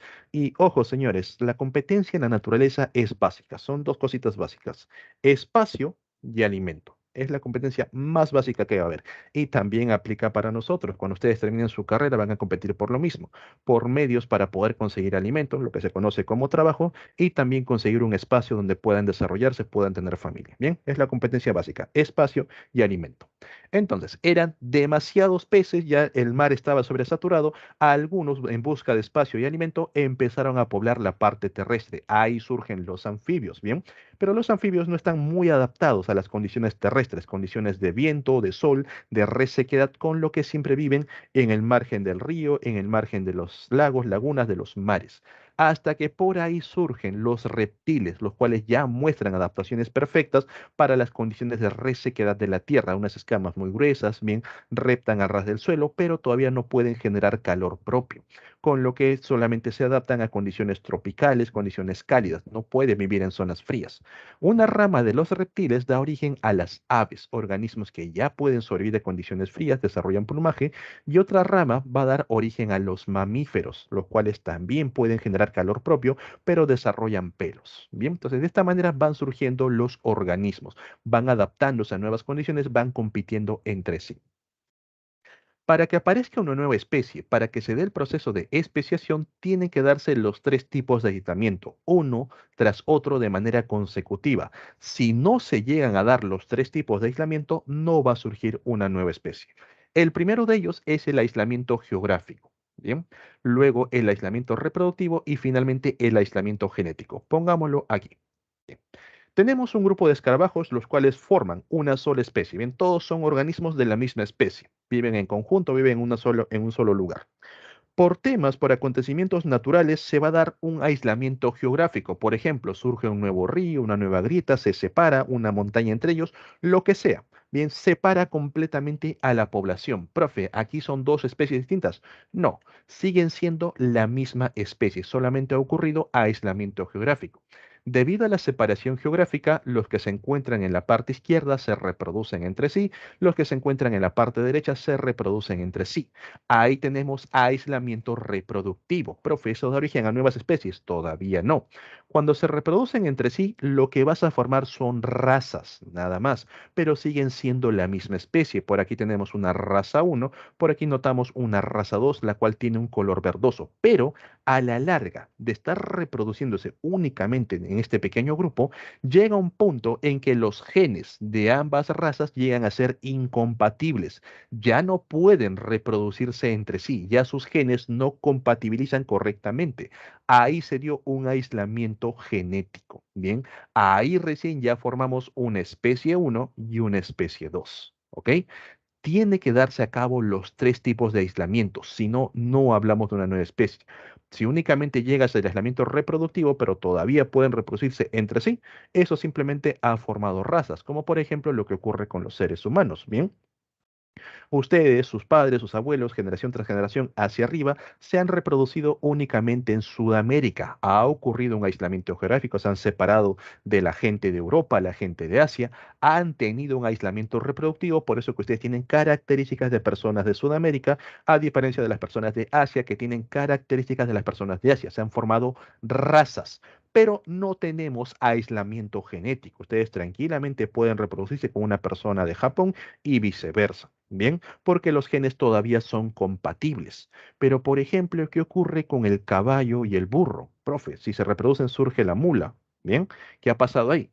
Han tenido aislamiento geográfico. Eso es correcto. Se han separado hace mucho tiempo en distintas poblaciones. Bien, tuvieron aislamiento reproductivo. Por un lado surgieron los caballos, surgieron los burros y ya tienen aislamiento genético. Profe, pero se pueden reproducir. Sí, pero al momento que se reproducen, sus genes no son 100% compatibles. Estos organismos que salen, las mulas, bien, son considerados híbridos.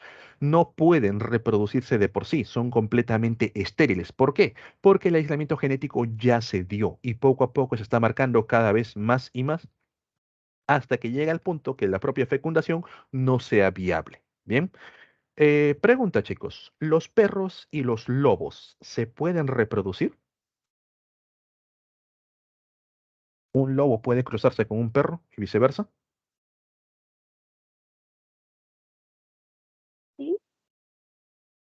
La verdad que sí, sí puede. Bien.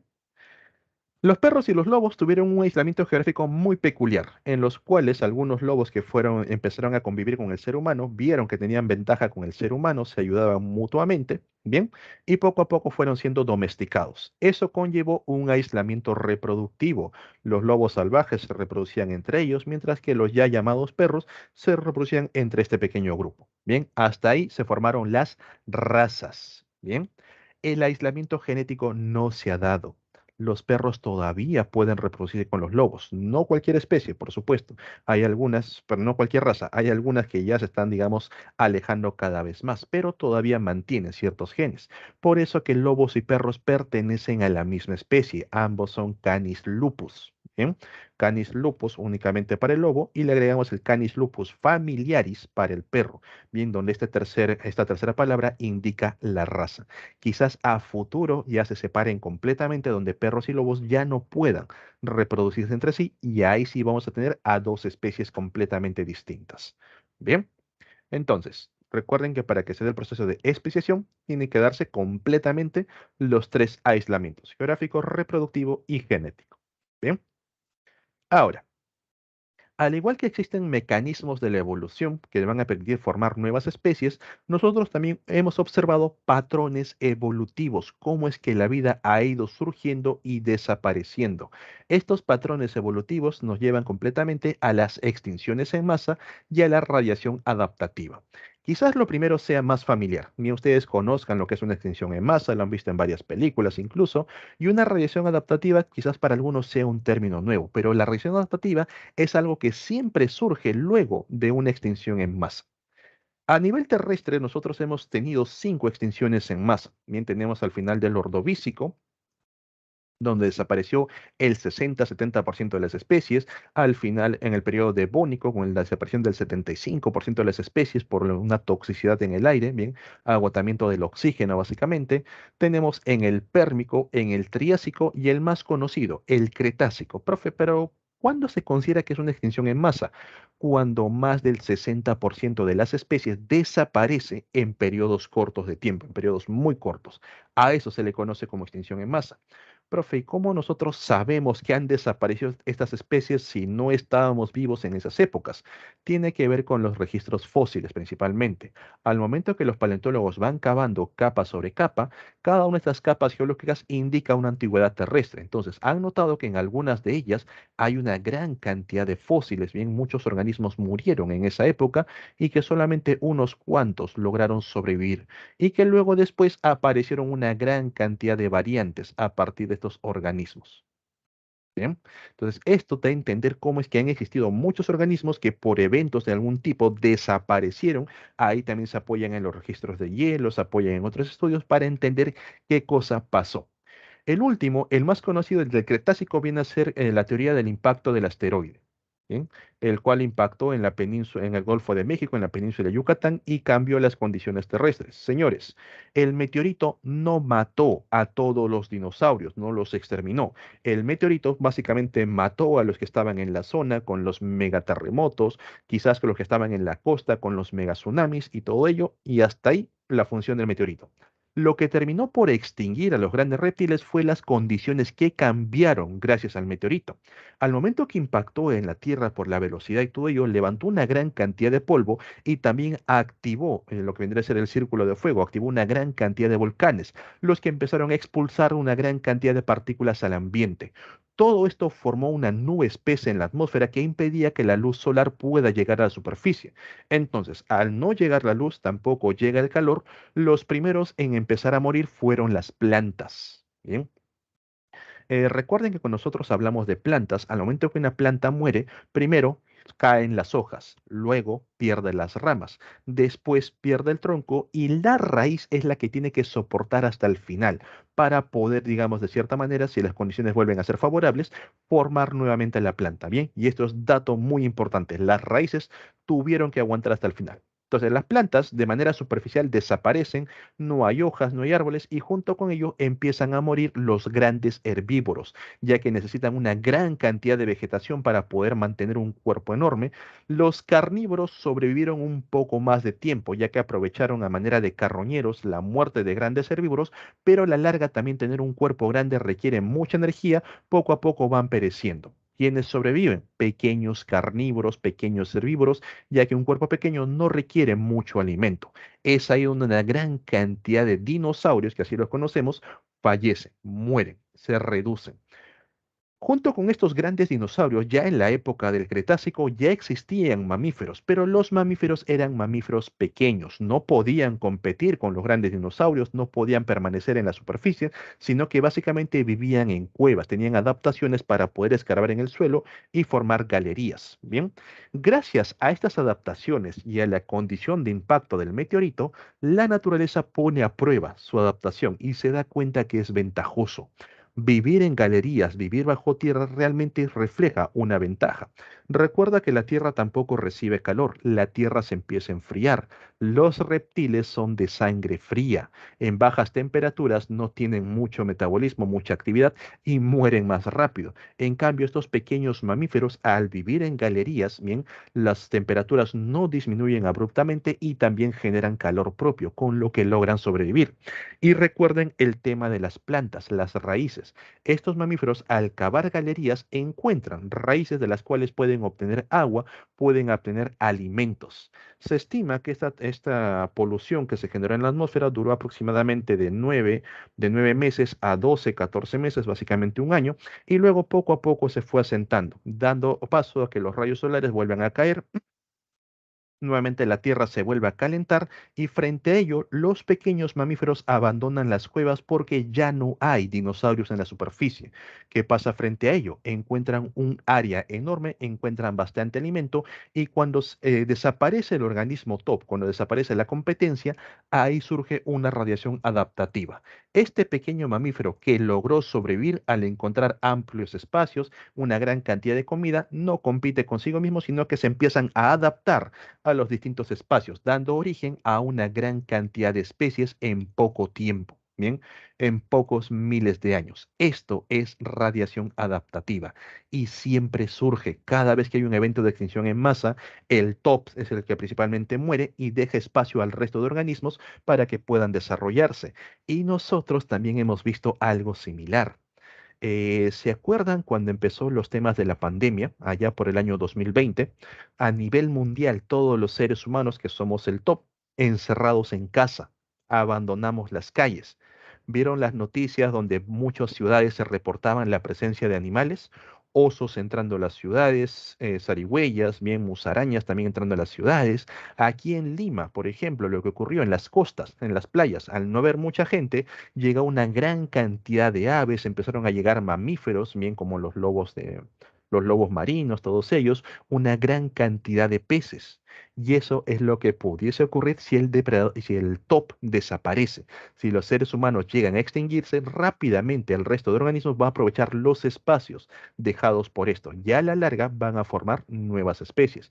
Ni qué decir de las plantas, por ejemplo, lo que pasó en Chernóbil, que de un momento a otro tuvieron que abandonar, evacuar toda la ciudad por la radiación presente, la fuga que hubo, pero con el pasar de los años las plantas fueron los primeros en llegar. Rápidamente se adaptaron, se acondicionaron y empezaron a poblar este nuevo espacio. Bien. Actualmente nosotros nos dirigimos probablemente a una sexta extinción, y a diferencia de las extinciones anteriores que fueron de causa natural, esta sexta extinción puede ser causada por el ser humano. Bien, nosotros ya no vivimos en una época conocida como el Holoceno, caracterizado por tener temperaturas estables, donde el ser humano se desarrolló, las civilizaciones aparecieron, sino que ahora nos encontramos en una nueva época conocida como el Antropoceno. Bien, la era del hombre, donde lo que más caracteriza al antropoceno viene a ser el llamado cambio climático y la desaparición súbita de especies que estamos teniendo día a día. Bien, quizás esto sea nuestro legado a futuro.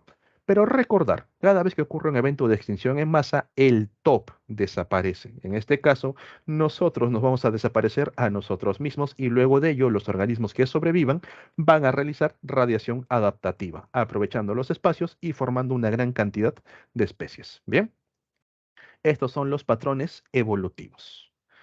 Bien, chicos, dejamos por aquí la parte de la evolución de manera general y pasamos a la evolución humana, origen y evolución de la especie humana. Primero, hay que ubicarnos donde nosotros nos encontramos. Tenemos aquí el árbol evolutivo de los vertebrados, ¿bien? Donde surgieron primero los peces sin mandíbulas, las llamadas lampreas, luego aparecieron los peces cartilaginosos, los tiburones, ¿bien? Luego surgen los peces óseos y de ahí tenemos a los peces pulmonados, como el caso de este pez de la selva, el paiche, bien, ya que ya pueden respirar oxígeno o aprovechar el oxígeno directamente, bien. Después surgen los anfibios que se adaptaron a condiciones terrestres. Por ahí, aquí hay una línea, no se nota. ¿Bien? Por ahí poco a poco se van adaptando cada vez más y más y surge una rama hacia los reptiles y a partir de los reptiles surgen las aves. Y al final, recién al final, aparecen los mamíferos. Somos básicamente el último peldaño evolutivo dentro de los vertebrados. Ahora, dentro del grupo de los mamíferos que vamos a encontrar, aparece por un lado los llamados monotremas. Anoten eso como el caso de los ornitorrincos, mamíferos que pueden poner huevos, bien, pero aún así tienen glándulas mamarias. Por este lado surgen los marsupiales, aquellos que presentan una bolsa conocida como marsupio, donde el organismo completa su desarrollo. Bien, el embrión nace dentro de un útero, pero finalmente migra al marsupio y ahí encuentra las glándulas mamarias para poder ya crecer. Y el último tenemos a los placentarios, aquellos que desarrollan placenta, donde el organismo se desarrolla completamente dentro del cuerpo de la madre, ¿bien? O dentro básicamente de, bueno, de mamá principalmente, ¿bien? Ok, entonces nosotros nos encontramos aquí dentro del grupo de los placentarios, directamente en una rama conocida como los primates, que están aquí, ¿bien? Los primates. Ahora, dentro del grupo de los primates vamos a encontrar hacia un lado a los prosimios, bien los lorícedos, lemúridos, tarsídeos, bien aquellos organismos que todavía no desarrollan el pulgar oponible, aquellos que todavía tienen las patas traseras más largas, bien no sé si conocen a Sabu Mafu, bien va saltando entre las patitas, o por ejemplo cuando han visto los pingüinos de Madagascar, los lemures, van a ver que se trasladan, bien básicamente saltando entre sus patitas traseras. Luego tenemos a los antropoideos, aquellos que ya desarrollan brazos más largos, las patas delanteras y las patas traseras también, pero nos vamos a diferenciar en el grupo de los hominoideos porque no presentamos cola. No tenemos cola para poder, digamos, balancearnos o utilizarlo de contrapeso, sino que directamente utilizan los brazos largos para desplazarse y también las piernas. Bien, aquí se encuentra el ser humano. ¿Y qué características nos diferencian dentro del árbol del grupo de los hominoideos? Por ejemplo, comparado con los chimpancés, aquí notamos en nivel de lo que viene a ser los pies, nosotros no tenemos el pulgar oponible a nivel de la pata de los pies, tenemos de manera recta. ¿Por qué? Porque los chimpancés se han adaptado a poder también trepar o coger objetos con las patas, nosotros no, únicamente lo utilizamos para poder caminar. Y eso también conlleva a la forma que tienen las caderas. En el caso de los chimpancés, permite que puedan desplazarse de manera cuadrúpeda, de manera agachada, en los seres humanos no. Si ustedes quieren caminar a cuatro patas, te va a costar, te va, digamos, a incomodar un poco porque la cadera no tiene esa posición. En el caso de las manos, los seres humanos sí tienen los pulgares oponibles más desarrollados por la cantidad de objetos que han ido manipulando y evolutivamente se fueron adaptando. Y también los brazos son más cortos. En los chimpancés son más largos para poder generar mayor balanceo cuando están en los árboles, poder, digamos, alcanzar objetos más lejanos. En el caso del cráneo, por ejemplo, en el ser humano se implanta de manera vertical con la columna, manteniendo la posición erguida. En el caso de los chimpancés, de manera horizontal. Por eso que no tienen ningún problema para andar agachados o a cuatro patas. Entonces, notamos diferencias con el resto del grupo de los hominoideos. ¿Ok? Ahí está el ser humano. Ahora, de manera evolutiva, ¿dónde nos ubicamos? De por sí todos conocemos al Australopithecus afarensis, básicamente Lucy, pero los últimos estudios nos han dado tres posibles candidatos. Tenemos a Sahelanthropus chadensis, el hombre de Tumay, el cual se data hace 7 millones de años, pero sigue este descubrimiento sigue estando en duda si realmente pertenece a la rama evolutiva humana o todavía tiene rasgos simiescos en sí, ya que la bifurcación entre simios y humanos ocurrió mucho después, más o menos por aquí. Bien, por aquí ocurrió la ramificación que da origen a los simios y la que da origen a los humanos. Por eso que el Sahelanthropus chadensis todavía es puesto en tela de juicio. El que sí es un buen candidato viene a ser Ororhyntugenensis, bien datado hace 6 millones de años, bien, el cual podría ser un antecesor directo de los seres humanos y quedaría como un eslabón, el eslabón perdido entre los humanos y los simios.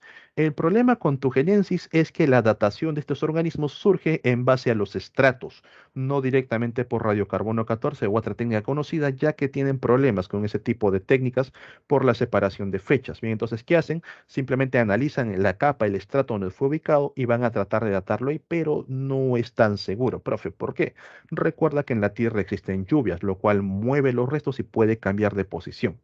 Luego encontramos a Ardipithecus ramidus, Ardi. Bien, este antecesor del ser humano primero estuvo dentro de la rama de los Australopithecus, pero finalmente fue separado para formar su propio género, el género Ardipithecus, el cual es datado hace 4.4 millones de años, muy anterior al Australopithecus afarensis. Bien, estos tres todavía están en estudio, todavía no hay un consenso sobre dónde deberían ubicarse, si son o no son parte de la rama evolutiva humana.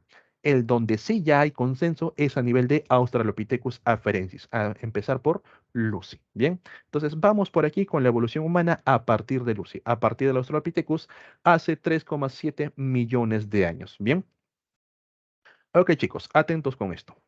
Lo que nosotros debemos entender con la Tierra es que la Tierra a nivel climático no es estable. La Tierra va cambiando en periodos climáticos. Una Tierra que primero se enfría, luego poco a poco se va calentando, luego se vuelve a enfriar, luego se vuelve a calentar. Va pasando por esas temporadas. Lucy bien, vivió en una época donde la Tierra se estaba calentando, bien estaba aumentando la temperatura. Entonces nos encontramos en una Tierra tropical primero. Lucy, como Australopithecus, bien vivió en unas zonas selváticas, básicamente la parte de África era pura selva, y lo que caracteriza de la selva es una gran cantidad de árboles. Entonces, Lucy, para poder, bueno, los Australopithecus de manera general, para poder obtener su alimento, pasaban de una rama a otra, había una gran cantidad de frutos, y por mantenerse en las alturas de los árboles también estaban protegidos, bien frente a los depredadores terrestres, y también como los árboles eran muy tupidos de hojas, frente a los depredadores aéreos. Bien. Los australopithecus fueron muy exitosos en estas condiciones, pero a medida que la Tierra se va calentando, las selvas van retrocediendo para darle espacio a las sabanas africanas. Bien, ustedes han visto las sabanas, por ejemplo, en películas como El Rey León o los documentales de National Geographic. Estas sabanas africanas se caracterizan por estar formado principalmente por pastizales y árboles bien separados entre sí. Y ahí va a estar los australopithecus enfrentándose a estas nuevas condiciones. Entonces, ya no es tan fácil encontrar alimento, ya no puedes pasar de un árbol directamente a otro, sino que tienes que descender del árbol, trasladarte a pie por el suelo y poder trepar un nuevo árbol, lo que te expone a los peligros que se encuentran alrededor. Bien, los Australopithecus miden 1,20 m, son bastante pequeños para los pastizales. Entonces, este Australopithecus en busca de alimento, el poco alimento que hay, porque tampoco abundan los árboles, abundan los frutos, principalmente pastizales, baja de su árbol, anda a cuatro patas, ¿bien? Y para saber si alrededor hay peligro, se queda parado un rato, se estira en dos patitas, mira si no viene ningún depredador por tierra, mira si no viene ningún depredador por aire, no pasa nada, regresa a cuatro patas y continúa hasta el siguiente árbol, donde nuevamente trepa y se pone a salvo. Bien, este proceso de poder, digamos, intentar andar de manera erguida, estar parándote a cada rato, no es muy ventajoso hasta que logran de cierta manera andar erguidos. Bien, no completamente derechos, sino digamos un poco más agachaditos. Gracias a este proceso, a este bipedismo que generan, pueden andar a dos patas, son un poco más lentos, no es tan rápido, pero tienen mayor rango de visión, pueden ver un poco más lejos y así estar alerta frente a la presencia de depredadores. Esto también conlleva a que las manos queden libres, manos para poder manejar herramientas, instrumentos. No los fabrican, sino que utilizan directamente piedras o palos que puedan encontrar en el camino. Bien, recordar que estos organismos son presa. Nosotros no hemos sido organismos depredador desde un inicio. Ya eso pasó mucho después. Ahora, los Australopithecus, la dieta principal que tenían básicamente era frutos, era raíces, todo ello, y esta dieta es una dieta rica en carbohidratos que dan gran aporte de energía para poder movilizarte, para poder correr. Pero cuando las selvas fueron retrocediendo y dando espacio a las sabanas, ya no había muchos frutos. Tenían que cambiar de dieta si querían sobrevivir. Frente a ello, por ejemplo, ustedes han visto que cuando los gatitos van a comer algo, han sentido la lengua cuando los lamen, la lengua raspa, esas pequeñas modificaciones en la lengua les sirve para poder arrancar toda la carne del hueso. En este caso, los Australopithecus convivían con los tigres dientes de sable y con otros felinos, los cuales eran depredadores. Estos depredadores cazaban animales, consumían toda la carne y dejaban unos pequeños restos de carne. Los Australopithecus se acercaban a manera de carroñeros y consumían estos pequeños restos de carne teniendo acceso a una dieta rica en proteínas, que es muy importante. Y no solo eso, aprendieron de alguna manera que si rompían los huesos utilizando piedras quizás, llegaban a la parte de la médula, la cual también es mucho más rico en proteínas y esa cantidad ese aumento de proteínas en la dieta permite un mayor desarrollo muscular y también un desarrollo cerebral. Bien, entonces los australopithecus iniciaron un proceso de cambio, tuvieron que adaptarse a las nuevas generaciones, bien, manteniendo el bipedismo, las manos libres para agarrar objetos y un consumo de carnes, un consumo de proteína en su dieta. Luego de los Australopithecus encontramos al Homo habilis. La Tierra se sigue calentando, está bastante caliente. Recordad que los Australopithecus, como ven en la imagen anterior, parecían unos monitos con abundante pelo. Los Homo habilis, como se enfrentaban a condiciones más cálidas, empezaron a perder pelo.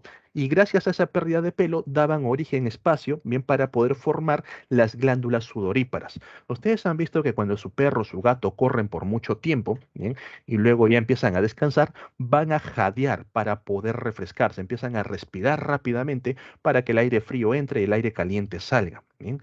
Los Homo habilis, al momento que desarrollan glándulas sudoríparas, ya pueden refrescarse simplemente sudando. Ya no necesitan jadear, con lo que dejan libre la garganta para empezar a emitir sonidos y próximamente poder hablar. Gracias a esta habla pueden comunicarse en pequeñas familias, pueden organizarse de alguna manera, y los Homo habilis fueron organismos que se encontraron junto con las primeras herramientas fabricadas, ¿bien? Unas pequeñas hachas de piedra, por ahí algunos palos o con punta que ellos mismos habían labrado, habían trabajado. ¿Ok? Entonces, ahí tenemos ya un primer indicio de lo que viene a ser el desarrollo de tecnología humana. Fabricaban instrumentos rudimentarios, construían chozas, ¿bien? Pero todavía vivían en familias pequeñas. Se seguían desarrollando dentro de África, ¿bien? Australopithecus y habilis se mantenían dentro de África. Posteriormente, bien, hace 1,5 millones de años hacia atrás, surge el llamado Homo erectus, el hombre que ya andaba completamente erguido, completamente derecho. El Homo erectus tenía un aspecto físico parecido al nuestro, eran ya cazadores, pero ¿por qué, profe? Si siempre han sido siempre han sido presas, siempre han sido carroñeros, oportunistas, también se le dice, aprovechando lo que otros dejan. El Homo erectus va a ser un cambio muy importante en el rol evolutivo del ser humano, el descubrimiento y la manipulación del fuego. Gracias a esto cambia completamente el rol. El ser humano deja de ser presa y se convierte en depredador, se convierte en cazador. El fuego va a permitir, por una parte, poder calentarse, evitar los fríos del invierno, por otra parte, alumbrar las cuevas, poder defenderse contra animales, ya que los hábiles, por ejemplo, cuando a veces se encontraban en algunas cuevas, se quedaban a dormir y de noche llegaba un oso, llegaba un tigre también para dormir en la cueva, ellos tenían que escapar, bien escapar a oscuras sin poder ver nada. En cambio, los erectus podían colocar fuego en la entrada de la cueva y no existe animal alguno que no le tema al fuego, que no retroceda ante el fuego. Entonces los Homo erectus ya ganaron un arma muy poderosa que es también una base de la evolución humana. Los Homo erectus fueron los primeros en abandonar la parte de África y migrar hacia el resto del viejo continente, hacia la parte de Europa, hacia la parte de Asia, hacia la parte de Oceanía. Junto con los Homo erectus, sobre todo en la parte de Java, encontraron lo que vendría a ser un hueso, un fémur, con indicios de una fractura que se había reparado, se había recuperado.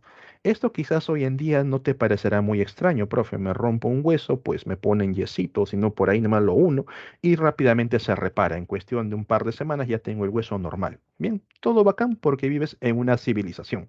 Pero si te rompes una pierna en mitad de la selva, en mitad de la nada, no duras más de 2 días. Bien, ¿por qué? No puedes escapar de los depredadores, no puedes conseguir agua, no puedes conseguir alimento.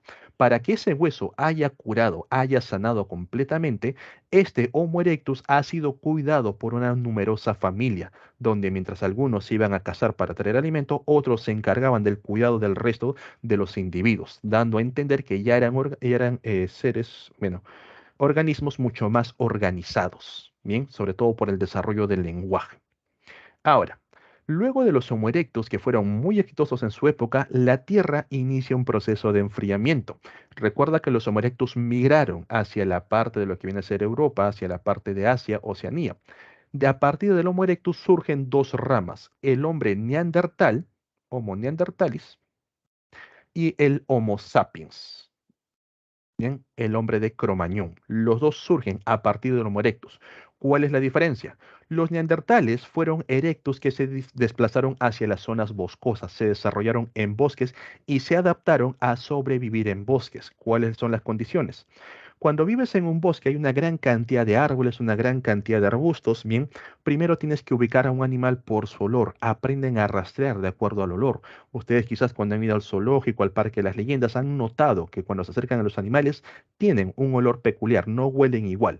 Los hombres neandertales aprendieron a diferenciar estos olores y a poder rastrear a su presa, seguir la huella, seguir los rastros, y cazaban en grupo. Bien, cuando encontraban a la presa, lo detectaban, se comunicaban entre ellos, rodeaban a la presa y su tecnología, bien, la tecnología que desarrollaron era una tecnología gruesa, una tecnología pesada, unas lanzas gruesas con puntas de piedra porque atacaban cuerpo a cuerpo. Entonces, por ejemplo, por ahí rodeaban un mamut, mientras que algunos acorralaban al mamut contra una pared, contra un risco, otros que se encontraban por arriba arrojaban piedras.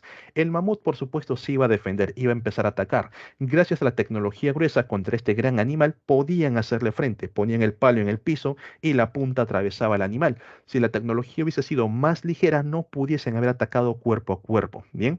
También producto de este enfrentamiento con grandes animales, por supuesto que varios neandertales morían, pero la caza lo valía, mientras traían una gran cantidad de alimento para las numerosas familias y fueron muy exitosos en su momento, ¿bien? Pero recuerden que la Tierra se está enfriando, ¿bien? Por otra parte tenemos al Homo sapiens, el hombre de Cromañón. Este principalmente se desarrolló cuando los erectus se desplazaron siguiendo las rutas acuáticas, siguieron las playas, siguieron los ríos, básicamente estaban siempre cerca de una fuente de agua, con lo que desarrollaron tecnología para poder capturar principalmente peces. A los peces no los vas a capturar con lanzas gruesas, bien, de nada sirve corretear un pez, es mucho más rápido en el agua. A los peces los capturas con tecnología ligera, algo que puedas arrojar a distancia, o por ejemplo, como si fuese un arpón, una lanza delgada con una punta de hueso en lugar de una punta de piedra, y que rápidamente atraviesas al pez y lo sacas. Bien, teniendo acceso de esa manera a una gran cantidad de alimento. Los Homo sapiens, los hombres de Cromañón, bien, no tenían que exponerse a grandes peligros. Cuando, por ejemplo, un animal muy grande venía a tomar agua, ellos aprovechaban para poder atacar al animal. Los neandertales, al momento que se acercaban al animal, este podía escapar porque también lo veía. En cambio, los Cromañón no. Su tecnología es ligera, pueden atacar a distancia. Entonces, el animal está tomando agua, ahí baja como que un poco la defensa, los cromañón ya están alrededor, rápidamente cogen las lanzas, las arrojan y empiezan a herir el animal, el cual por supuesto va a intentar escapar. Pero como ya se encuentra con heridas, poco a poco se va desangrando, siguen el rastro de sangre y ya encuentran al animal todo desmayado, todo mareado, bien pudiendo consumir en ese proceso. ¿Ok? Pero la Tierra se está congelando. ¿Qué ocurre en la última glaciación? Los bosques se vuelven completamente blancos. Rastrear a un animal bajo la nieve es bien difícil porque el olor desaparece, las huellas desaparecen. Recuerda que los neandertales tenían una frente prominente, una nariz robusta porque principalmente se guiaban por el olor. Ahora se les dificulta poder encontrar presas. Cuando a lo lejos visualizan una presa, como todo está de blanco, la presa también los visualiza a ellos y la presa rápidamente huye. Los neandertales cada vez tienen más problemas para poder capturar una presa porque su tecnología pesada les indica que tienen que rodear a la presa y atacar cuerpo a cuerpo. No están adaptados a atacar a distancia. Bien, con lo que básicamente el éxito de la caza disminuye. Empiezan a pasar hambre, poco a poco la población empieza a perecer.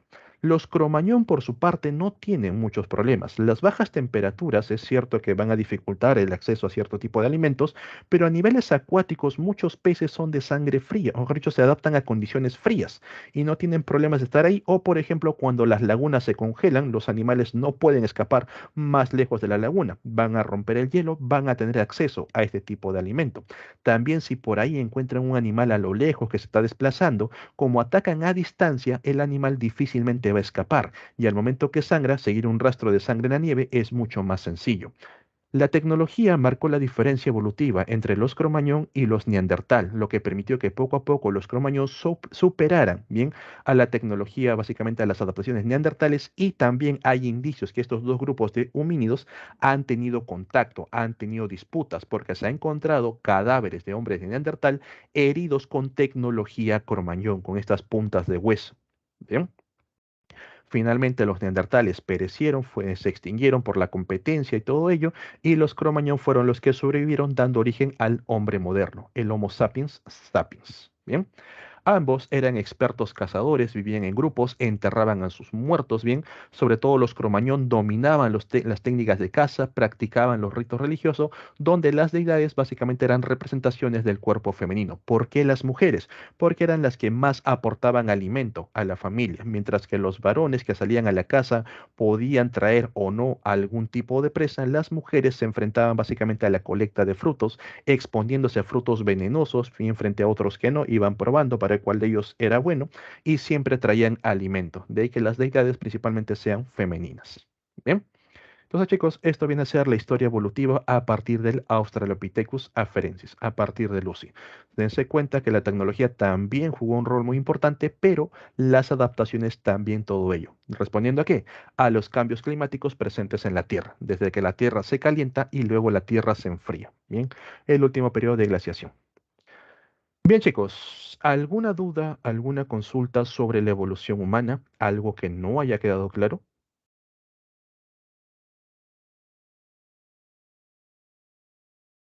Todo claro, profesor. Por si acaso, tal vez tu profesor de historia también te lo ha mencionado. La industria achelense, el desarrollo de hachas de piedras, surge con el Erectus, bien, con el Homo erectus. El Homo habilis todavía no desarrolla herramientas muy avanzadas, ¿ok? Solo como dato. Bien, ya por último tema tenemos que hablar de taxonomía. Y hablar de taxonomía es hablar del señor Carl von Linneo o Carlos Linneo. Bien, en el siglo XVIII estableció los fundamentos para la clasificación de los seres vivos y el esquema moderno de la nomenclatura binomial. Y no es que se le haya ocurrido así de la nada o por buena gente, sino que él también se enfrentó a un problema. ¿Cuál es? El señor Linneo era un botánico coleccionista, le gustaba coleccionar una gran cantidad de plantas, y estas plantas poco a poco las iba clasificando para ver cuáles eran más semejantes, cuáles eran distintas, de acuerdo a lo que observaba, y frente a ello, bien, desarrolló un sistema de clasificación. Hasta ahí todo bien. ¿Dónde surge la nomenclatura binomial o también conocido como el nombre científico? El señor Linneo, como le gustaba tener una gran cantidad de plantas, al momento que, por ejemplo, por ahí le llegaban noticias de que en cierta región del país o en otra región del continente había una planta extraña que los pobladores le llamaban tal, al señor Linneo le interesaba tener esa planta, organizaba una gran expedición, lo cual era muy costoso. Bien, una gran cantidad de gente, una gran cantidad de trabajadores, incluso él para poder viajar hasta la zona, llegaba a la zona y se daba cuenta que esa planta ya la tenía, bien, una figura repetida pero esa planta en esa zona tenía un nombre distinto y él lo tenía bajo otro nombre, pero eran lo mismo. Esto le generaba muchos problemas, para lo cual surge la idea de un nombre universal, el llamado nombre científico. Gracias a este nombre científico, nosotros no podemos equivocarnos de la especie a la cual le pertenece. Por ejemplo, en el caso del aguacate con la palta, en Sudamérica, en muchos países lo llaman palta, en Centroamérica y en Norteamérica lo llaman aguacate, pero directamente el nombre científico es el mismo, Persea americana. Si no hubiese nombre científico, por ejemplo, un científico aquí en el sur está estudiando, hace un estudio sobre la palta, un científico en el norte hace un estudio sobre el aguacate, los dos no sabrían que están estudiando al mismo organismo y no podrían comparar sus resultados para aumentar el conocimiento. Pero gracias al nombre científico saben que están estudiando al mismo organismo y pues pueden comparar sus resultados. El nombre científico es universal. Bien, el nombre científico está formado por dos palabras, donde la primera indica al género y la segunda es un epíteto específico. Bien, no es la especie. La especie son las dos palabras en conjunto. Tener mucho cuidado con esto. Bien. Ahora, existen reglas para escribir el nombre científico. Primera regla, la primera letra, siempre la primera se escribe en mayúsculas y el resto se escribe completamente en minúscula. A su vez, tú puedes agregarle una de las tres tipografías. Número uno, puedes escribir todo el nombre científico en negrita o lo puedes hacer en cursiva o lo puedes hacer subrayado por partes. Bien, te lo coloco aquí como ejemplo. Vamos con Persea americana, la palta.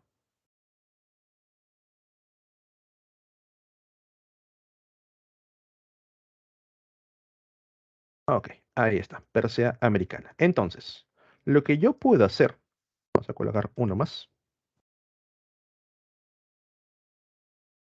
Lo que yo puedo hacer es colocar o bien en negrita, o bien lo puedo colocar en cursiva, o lo voy a subrayar por separado.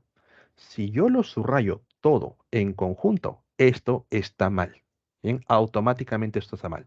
Esto es correcto, esto también, esto también. Profe, ¿y si le pongo en negrita y a la vez le pongo cursiva? No, solamente una de tres, o negrita, o cursiva, o subrayado por partes. Bien, tener mucho cuidado.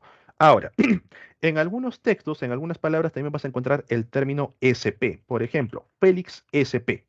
¿Qué significa SP? SP es una abreviatura de especie, ¿bien? Es una especie del género Félix, pero no sé cuál es. Al momento que se escribe este nombre científico, solamente a Félix se le aplican las modificaciones, que puede ser negrita, puede ser cursiva o puede estar subrayado. Al SP no. El SP solo es una abreviatura, no indica nada más. Bien que yo he descubierto un tipo de gato, pero no sé qué especie es. Bien, pero pertenece al grupo de los gatos. Pertenece al género Félix. Bien. En cuanto a las categorías taxonómicas, Linneo desarrolló 7, que vienen a ser desde el reino hacia abajo. Bien, desarrolló el reino, el cual se divide en los filo, bien para la parte animal, división para la parte vegetal. Luego tenemos a la clase, orden, familia, género y finalmente la especie. Estas son las 7 categorías taxonómicas o 7 taxas, también lo van a encontrar, bien desarrolladas por Linneo. Actualmente, gracias a las técnicas moleculares, se ha desarrollado una nueva categoría taxonómica conocida como los dominios, desarrollado por el señor Carl Woese. Cuando nosotros queremos ubicar un organismo dentro de las categorías taxonómicas, por ejemplo, este zorrito, Vulpes vulpes, iniciamos en el dominio. ¿Qué tipo de célula tiene? Dominio eucaria. Bien, no es dominio eucariota, es dominio eucaria. Le quitan esto, dominio eucaria. Reino Animalia, Phylum de los cordados, clase de los mamíferos, orden de los carnívoros, familia de los cánidos, género Vulpes. Fíjate que en el género ya está la tipografía, bien, especie Vulpes vulpes. Por ejemplo, para el ser humano, aquí arriba, que tal vez te puedan preguntar de manera rápida. El ser humano pertenece al dominio Eucaria. Dentro del dominio Eucaria pertenecemos al reino Animalia. Bien. Dentro del reino Animalia, al filum de los cordados. Bien. La clase Mamalia o clase de los mamíferos. ¿A qué orden pertenece el ser humano? Dentro del grupo de los Omnívoros. mamíferos. ¿Perdón? No te escuché. ¿Puedes repetir? Omnívoros. No, no. El orden no es por el alimento. ¿Se acuerdan la rama evolutiva dentro de los mamíferos a dónde pertenecemos? Al grupo de los primates. Bien. Somos de la parte del orden de los primates. Y dentro del grupo de los primates, ¿a qué familia pertenecemos? Homínidos. Homínidos, correcto, la familia homínida. Bien. Cuando encuentran la palabra AE al final, la E es muda, se pronuncia solamente la A. Bien, familia homínida. Género, Homo. Bien, vamos a aplicarle aquí la tipografía. Especie, Homo sapiens. No es sapiens sapiens, por si acaso, es Homo sapiens, nada más. Bien. Entonces, esto sería la clasificación taxonómica del ser humano. Ahí lo entienden. Ahora, recordar que dentro de las clasificaciones de los seres vivos tenemos la clasificación clásica, la que viene a ser propuesta por Robert Whittaker, donde involucra a los 5 reinos: el reino monera, el reino protista, el reino animalia, el reino planta y el reino fungi, el reino de los hongos. Esta clasificación actualmente ya no es válida para estudios modernos, quizás a ustedes les he enseñado, pero en la pre todavía te pueden preguntar. Bien, según la clasificación de Whittaker, ¿dónde se encuentra tal organismo? Acuérdate de los 5 reinos. En el reino monera están las arqueobacterias, están las eubacterias. En los protistas, según Whittaker, están los organismos unicelulares y también las algas, bien que son bastante primitivos. Estos organismos unicelulares van a dar origen a los animales, mientras que las algas dan origen a las plantas y por ahí una rama da origen a los hongos, al reino fungi. Actualmente el reino monera no existe. Bien, Las bacterias y las arqueas se han separado como dominios. El reino protista ha sido modificado, ya no contiene a las algas. El reino protista únicamente contiene a los organismos unicelulares, bien, que presentan núcleo, los eucariotas unicelulares. Las algas forman parte de lo que viene a ser el reino plantá, son parte de la zona primitiva de las plantas. Actualmente nosotros ya presentamos a los llamados dominios. Bien, ahora. Esto que ven arriba no son dominios. Mucho cuidado. Los dominios son tres. Dominio arquea, no es dominio arqueobacteria. Ten mucho cuidado en verdadero y falso. Bien, es dominio arquea. Dominio bacteria. Y el último dominio es el dominio eucaria. Bien. En serio, chicos, tener mucho cuidado con lo que viene a ser arqueobacteria, porque te lo van a colocar dominio arqueobacteria. No, no existe, es dominio arquea. ¿En qué se diferencian los organismos de estos dominios? Por ejemplo, las arqueobacterias que están dentro del dominio arquea son células procariotas, no tienen organelas, bien, no tienen membrana nuclear y carecen de péptidoglicano. Las bacterias que están dentro del dominio bacteria también son procariotas, no tienen organelas, no tienen membrana nuclear, son células procariotas en sí, pero sí presentan péptidoglicano. Esto lo diferencia de los dos.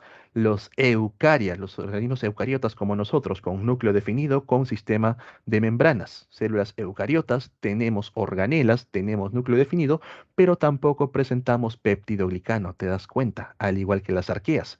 Antiguamente se creía que a partir de la célula primitiva, la célula inicial, por un lado se formaron lo que vienen a ser las eucariotas, bien, por otra parte se formaron lo que viene a ser tanto las arqueas y luego las bacterias, bien.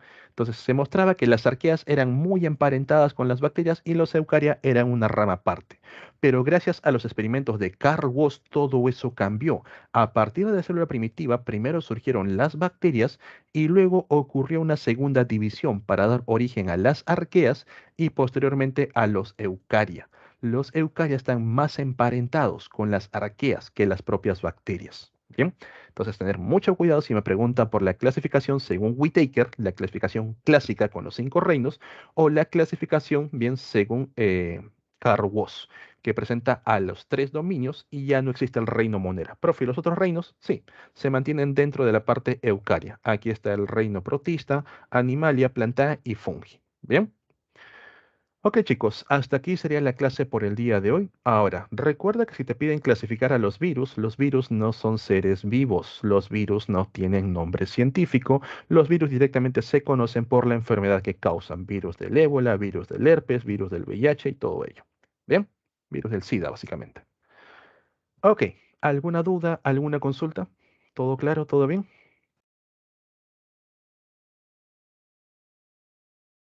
Todo claro, profesor. En pantalla, chicos, coloco las claves correspondientes a esta semana.